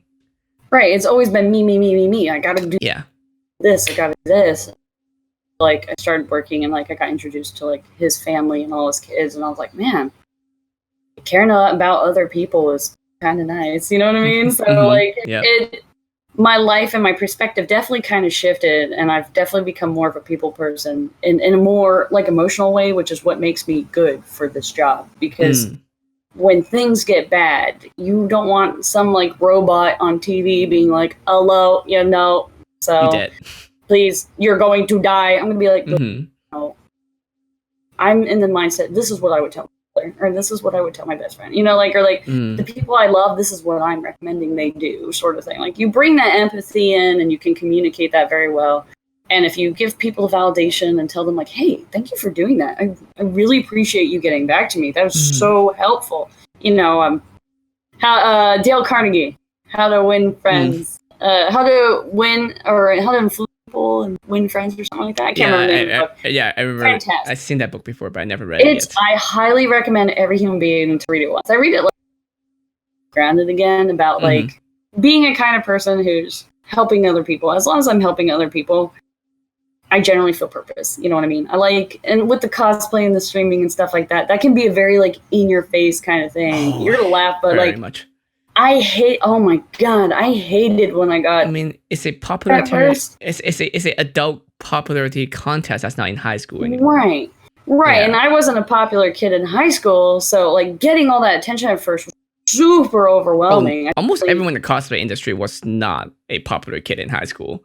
That's why they got into cosplay. I feel like there's a little causation there. Really good, but like, and that being said too, and it's funny because like cosplay was kind of like my outlet, for a long time, and I loved it. But then I got into the politics of it, and that really kind of tainted it for me. Especially in Florida, a long time. Oh, definitely. Well, it's funny though. I joke, but there's every community. Like there's a couple troublemakers. It happens. But there's a few locations I know for sure. Florida is one of the big one. There's one in Texas. There's one in Atlanta. There's Florida. I mean, I know the Atlanta one. I know the one in Florida. The one thing I learned from cosplay in Florida and with that drama situation was it's like you can't win. You don't want to fight with anybody, and See, everybody's like, "You're not on my side," and then they all disappear. And, well, here's fuck. how I all see right. it. I always say, of course, it's the self kind of thing. It's how you say, bless your heart. These people, a lot of them Bless has your never heart. worked a 9 to 5. Good for them. Bless their hearts. Yeah. But because they never work a 9 to 5, they don't know how to deal with people. They don't understand that it's not just about them. So it's very different. It's so privilege strange. is real. Oh yeah. There's people in workers like that too, like that I've worked with, and I'm like, how do you not, like, and how do you survive like this whole time until How have you made it to this age? Like, yeah. How did you get here? Like, it's like, and it's true. There's plenty of people who go into the web. They're nerdy kids, and they like work and stuff, and they go to school. Here I am, like I was busting my ass. I had at one point in college, I was working at Best Buy. They wouldn't pay me full time because that was 32 hours. So I worked 31 and a half hours. Yes. I love Best Buy, but I also joked and called it Best Buy High because there was so much drama with all. I'm just like, whatever. So it's like a TV show every day. Yeah, I'm just like, hey, and then people will be like, hey, and I'm like, involved in the shit. I don't have the energy to wait on stupid shit like this. So, but I also had a TA job and an RA. So at one point, I was working like 3 jobs while going full time, double majoring, math and science, and I was just every minute of my day, I was busting my ass. RA, and I was also a photographer for the school communication department. True.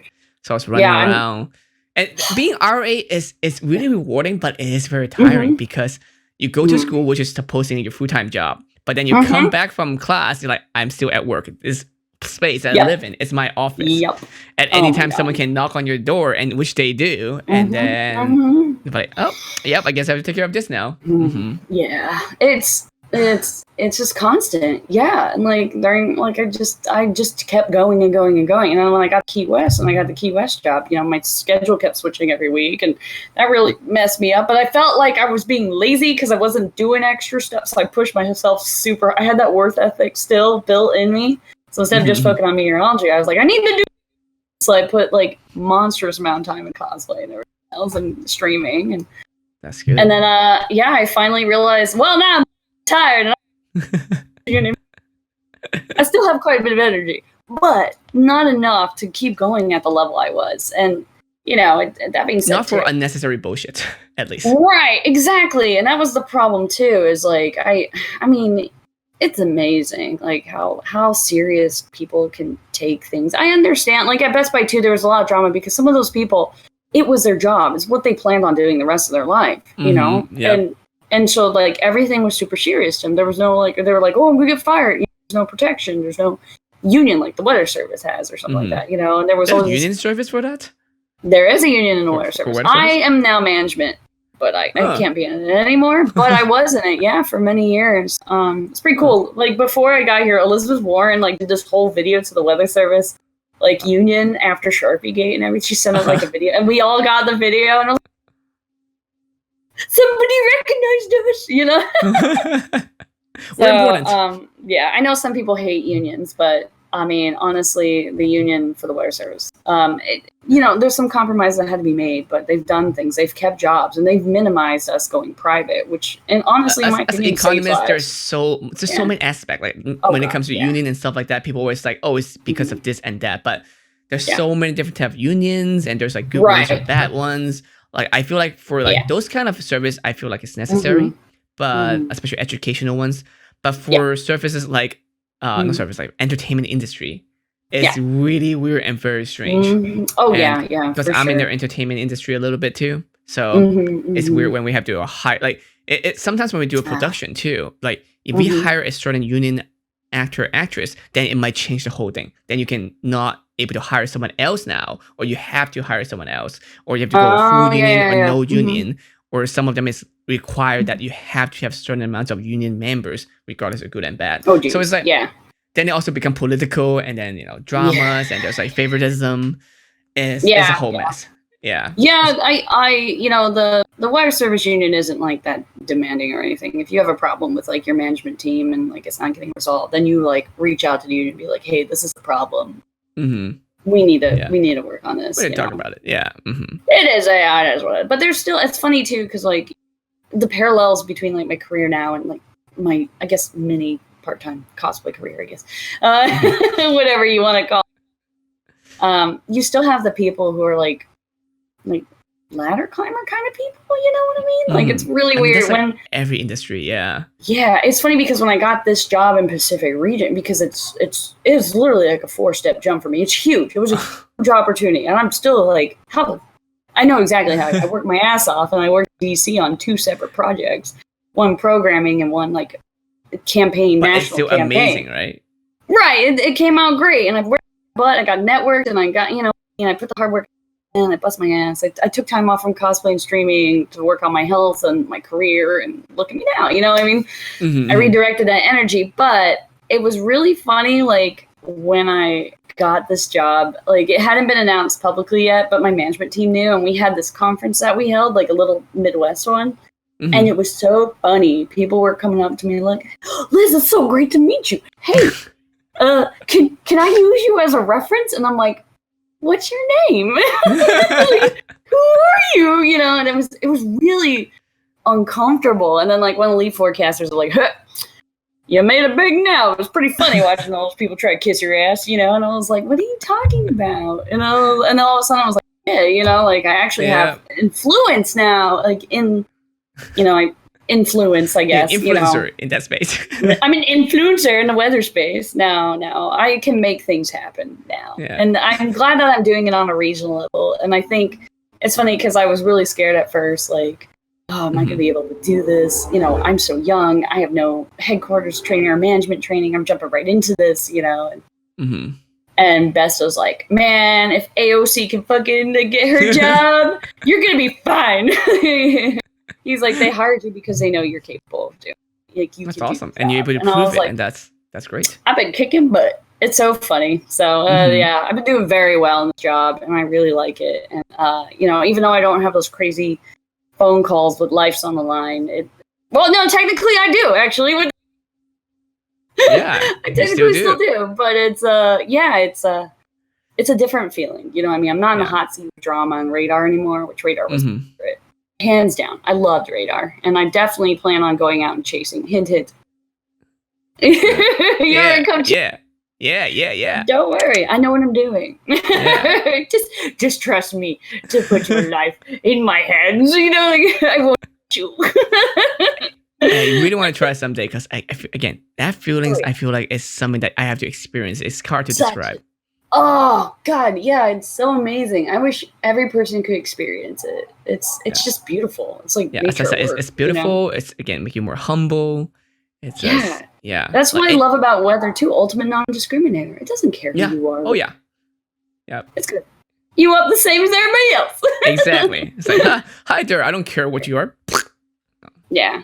I just wish, if there's one thing I could wish for people to do, just take a couple minutes a day, just check the weather, check the forecast, look and see, is there any dangers or stuff? People have such a passive thing. You know, I know it's simple not being caught with like an umbrella on a rainy day sort of stuff. I mean, everybody's done it. I mean, I've done it, but if people just took that time and paid a little bit more attention, and make a plan too, like in case things do go wrong and what to do so you don't be in that situation. Like, what do you have to lose? Just taking a quick look or looking it up. And honestly, I do that on my road trips too. Whenever I have any type of road trip, kind of check how things are gonna be. Like, I always have like a winter jacket in my trunk in case, because people drive from California to Oregon or like Washington State all the time.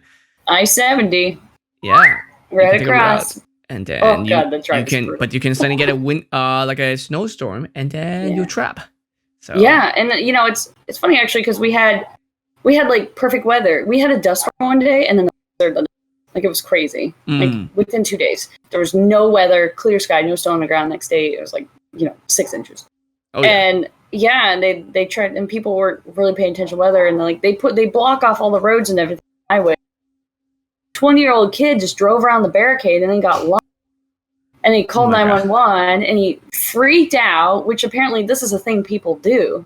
People freak out in these like winter situations, and they like take off their jackets and their shoes, and they just like leave their car and they panic, and then they like freeze to death. I don't know. Like, they found the kid, thank goodness, they found him like he was on the verge of death with him, and he had no jacket on, no winter. He like took off his jacket and his shoes, and like what? You know, like people like will go crazy and do crazy shit in winter weather, and it's really weird. I'm actually better in the wind, like when I'm doing things, like, let's say work gigs. I'm better dealing with cold and hot. Cause it's more like because it's more fight or flight instinct for me when it's cold. Cause I would talk to myself like, Martin, you have to move. If you don't move, you will die. Yeah. So I will force myself to move, and in hot I'm just like slowly melting away. But I cold, know. like, move, Martin, move, like, or else you will die. And that kind of really forced me to like be alive. But yeah, no, someone was right in chat, like that's a stage of hyperthermia. Like you do go crazy because actually you feel really warm. Yeah, it's like a pure manic state, and you just because your body trying to feel warm up. Yeah, it's so weird. But anyway. it's sad. Actually, dust storm like was the #1 killer in at the Goodland office. Like actually, because it's so flat, there's not much. Well, so it's funny. Okay, how is Death Storm? How does dust storm kill people? Car accidents. Driving on the highway, they drive through brownout conditions, slam into somebody going 70, 80. Bam. You know, they not naturally go much slower once they see. Think because people are supposed to slow down to like 35 miles per hour. Usually when you're in fog or something heavy. Yeah. What we tell people now is actually our stuff for like dense fog and dust storm. Pull off the highway, far off the shoulder. Turn off all your lights and just sit there and wait it out, because that way, you know, if people see your tail lights on, they might think, you know, they have to go that way and swerve and hit you. So we tell people to pull over, turn everything off, your lights and everything, and just sit there and wait it out because of the visibility issues. But because you turn off your lights so they don't go that way? Right. Like if you're just parked on the side of the road, you can't see. Oh, people think that is a rule. Oh shit! You know, I gotta go this way. And you know, and then they'll like jam into you. So yeah. Gotcha. Yeah, we've had several. Actually, it's funny. I mean, the guy wasn't hurt, but I just remember like getting this newspaper article. It says truck driver hits bull in dense fog, and I was just like, like all the fucking things, like fucking just boom. I just hit him. I feel bad for the bull then. I feel bad for the bull, but I don't know. I'm just a horrible person. I thought it was funny. So, yeah. But, I had one fog situation. I was driving, I think from SoCal to NorCal or something like that. No, I think I was driving from NorCal back to Davis. I was going to school in UC Davis, near Sacramento in California. But what happened was that suddenly really foggy, out of nowhere. Not sure why, and really random. Almost feel like sci-fi, because like they feel like someone do something and make it happen so they can do things. Probably infected fog. So I was actually the first car. I was the first car from all the cars that behind me too. So I'm like kind of leading, but I'm trying to slow down too. But again, extremely foggy out of nowhere, very sudden.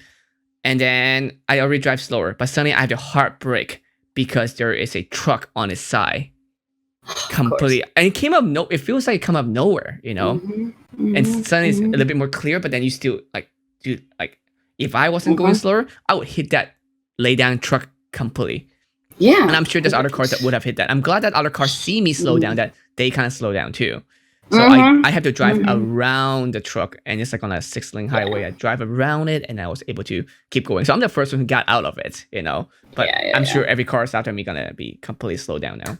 It's again, it sounds sci-fi because it sounds like someone tried to kill that person. No. Hit their car, I feel you. And then it's like, oh shit, out of nowhere, car died. That happened. And living in Florida, I'm used to like fog in the morning just rising up and going away. And when I moved out to Kansas, that was my first real experience with what we call advection fog. Okay, so it's like a patch of fog that just moves over an area like very quickly. So I'm sitting there, the wind's like 20 miles per hour, and it's just fog, just like you can see all the particles, which blew my mind because in Florida we have radiation fog, which is just the ground's warm and it heats the air up enough to moist and create little fog droplets. And it's usually when there's no wind to move things. So like it's a totally different. It's like a microwave. It was pretty cool. Yeah, it was pretty cool. Like and you see the satellite and you just see this like wave of affection, like fog, just like and you're like, here it comes, and like it was pretty cool. And Wait, then what is fog actually? What is okay, it's a cloud. Yeah. Okay. That's all it is, really. Yeah, it's just a cloud. Okay. It's a dense combination of hydrometeors. Very low altitude. That's actually a funny. So we have this stupid joke. It's like people sometimes when people hear I'm a meteorologist, like, oh, you study meteors, and I'm like, hydrometeors, and they're like, what? That's like our joke. Because people always ask me, like, oh, you study meteors? And I'm like, no. My grandmother kept sending these books on, like, Jupiter and Neptune, and, like, I'm like, fuck? And then it's she like didn't realize radiologist. It's like, oh, you do radio. It's like, no, not radiologists do not do radio. Oh, I'm not, yeah. Not being similar situation, right? Yeah. Yeah, and then I also get, what TV station are you on? I get that every damn time, because people don't know. People don't know what the National Weather Service is. Sharpie did give us some exposure, but most people... Like, I'm not those clowns. Yeah, it's like, I'm a real... Pinocchio, like, I'm a real, I'm a real meteorologist. I joke, but I have several friends who are actually degree certified meteorologists. Yeah. Again, just good actors, bad actors. There's good, there's bad. Actors, yeah. Mm-hmm. Some people, it's a competition. Other people just want to help people. It's like any other industry, like with cosplay too. Some people, they want to make it a competition, or some people just want to do it, have fun, and entertain. Whatever else, I try to combine a lot of the flavors. That's what I do a lot too. I'm trying to like, how can I make this entertaining at the same time? So at least it'll be fun for you, but then you will learn something. Just want you to learn something today. I do have to say though, I miss my crazy. I miss it, but now that I have to deal with like senators and shit, I gotta be back to the normal.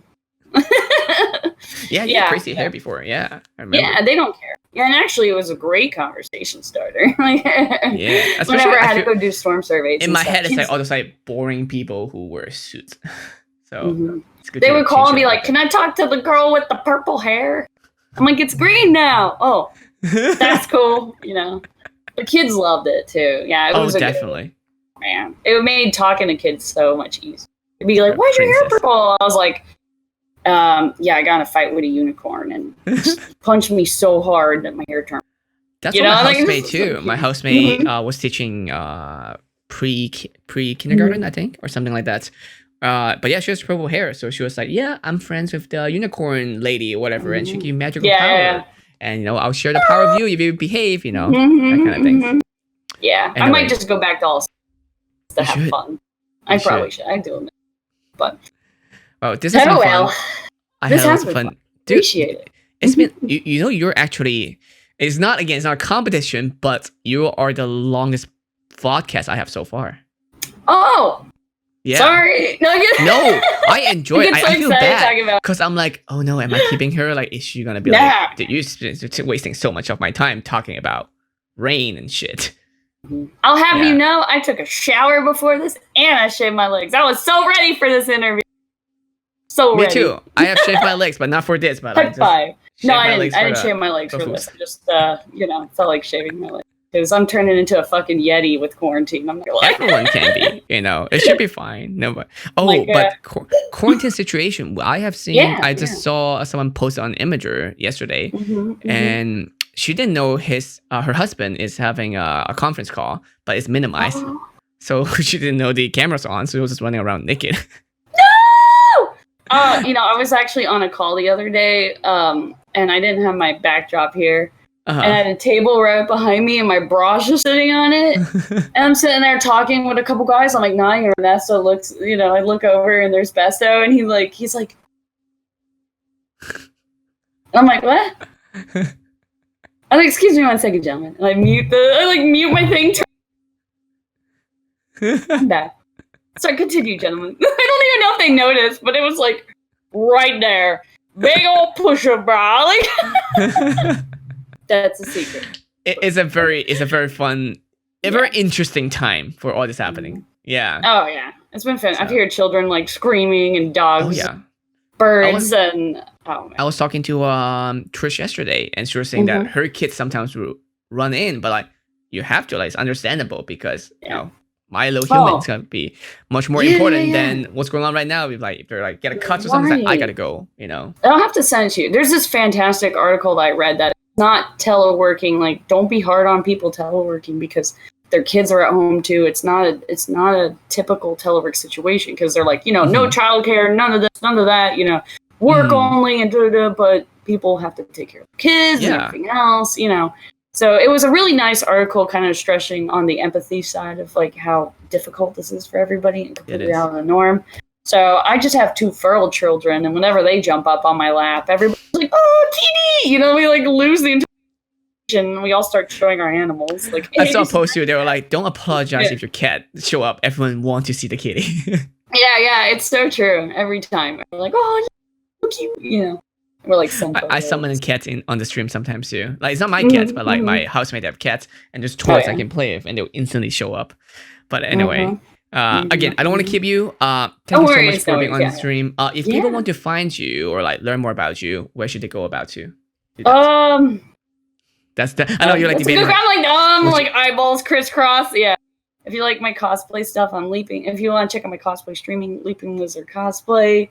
If you want to follow my weather stuff, I really only use Twitter for my weather. That's a WX Lizard, Weather Lizard. So that's my Twitter weather account that everybody can follow. I have no interest in growing my social media for meteorology. God knows I have enough eyes on me already. But my cosplay, feel free to come by. dude, it's such a weird thing to balance between the two. Yeah. Like, Oh it's yeah. that we do like. It's not that we can't do both. It's that people from the other industry or other worlds don't understand we can do Right. both. And I know within cosplay it can be very easy for people to get in that mindset of like, oh, we're all cosplayers, we all do this. But there's actually other people outside who like are really uncomfortable with that kind of industry. And don't get me started on like lewds, and it's Getting like more. Yeah, there's everything also a else. big. So, As we always say, it's like there's nothing against what they do. Same for like the adult industry, but yeah. it get confusing. It get murky in a way that people don't know what is what. So say hello. oh, kitty. Hello, kitty. He's like, I want to play now. I heard you say that. He's like, he's not having it. He's like, no. But yeah. So feel free to check me out. But I do talk a lot about weather with my cosplay stuff too. Like, I mean, like I talk about being a meteorologist. I mean, it's your I'm life, pretty so open about it, yeah. Yeah. But I'm not like, hey boss, check out my latest set, It's not, I do keep it kind of personal because some of my costumes are very conservative, and then others are more revealing. More liberal. Yeah. I'm a moderate, okay? Yeah. More than one way.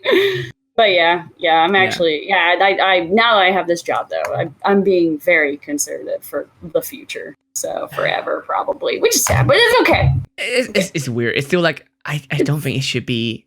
It shouldn't be a taboo. It shouldn't matter. Honestly, God, it shouldn't matter. But there are creepy people out there that you might end up with. I mean, as we said, like the weather surface should not have anything to do with like politics. It shouldn't. But here we are. I wish people were more progressive in that regards. But it is what it is, and I'm more proud of it than I'm not embarrassed by anything I've done. I'm like, yeah, man.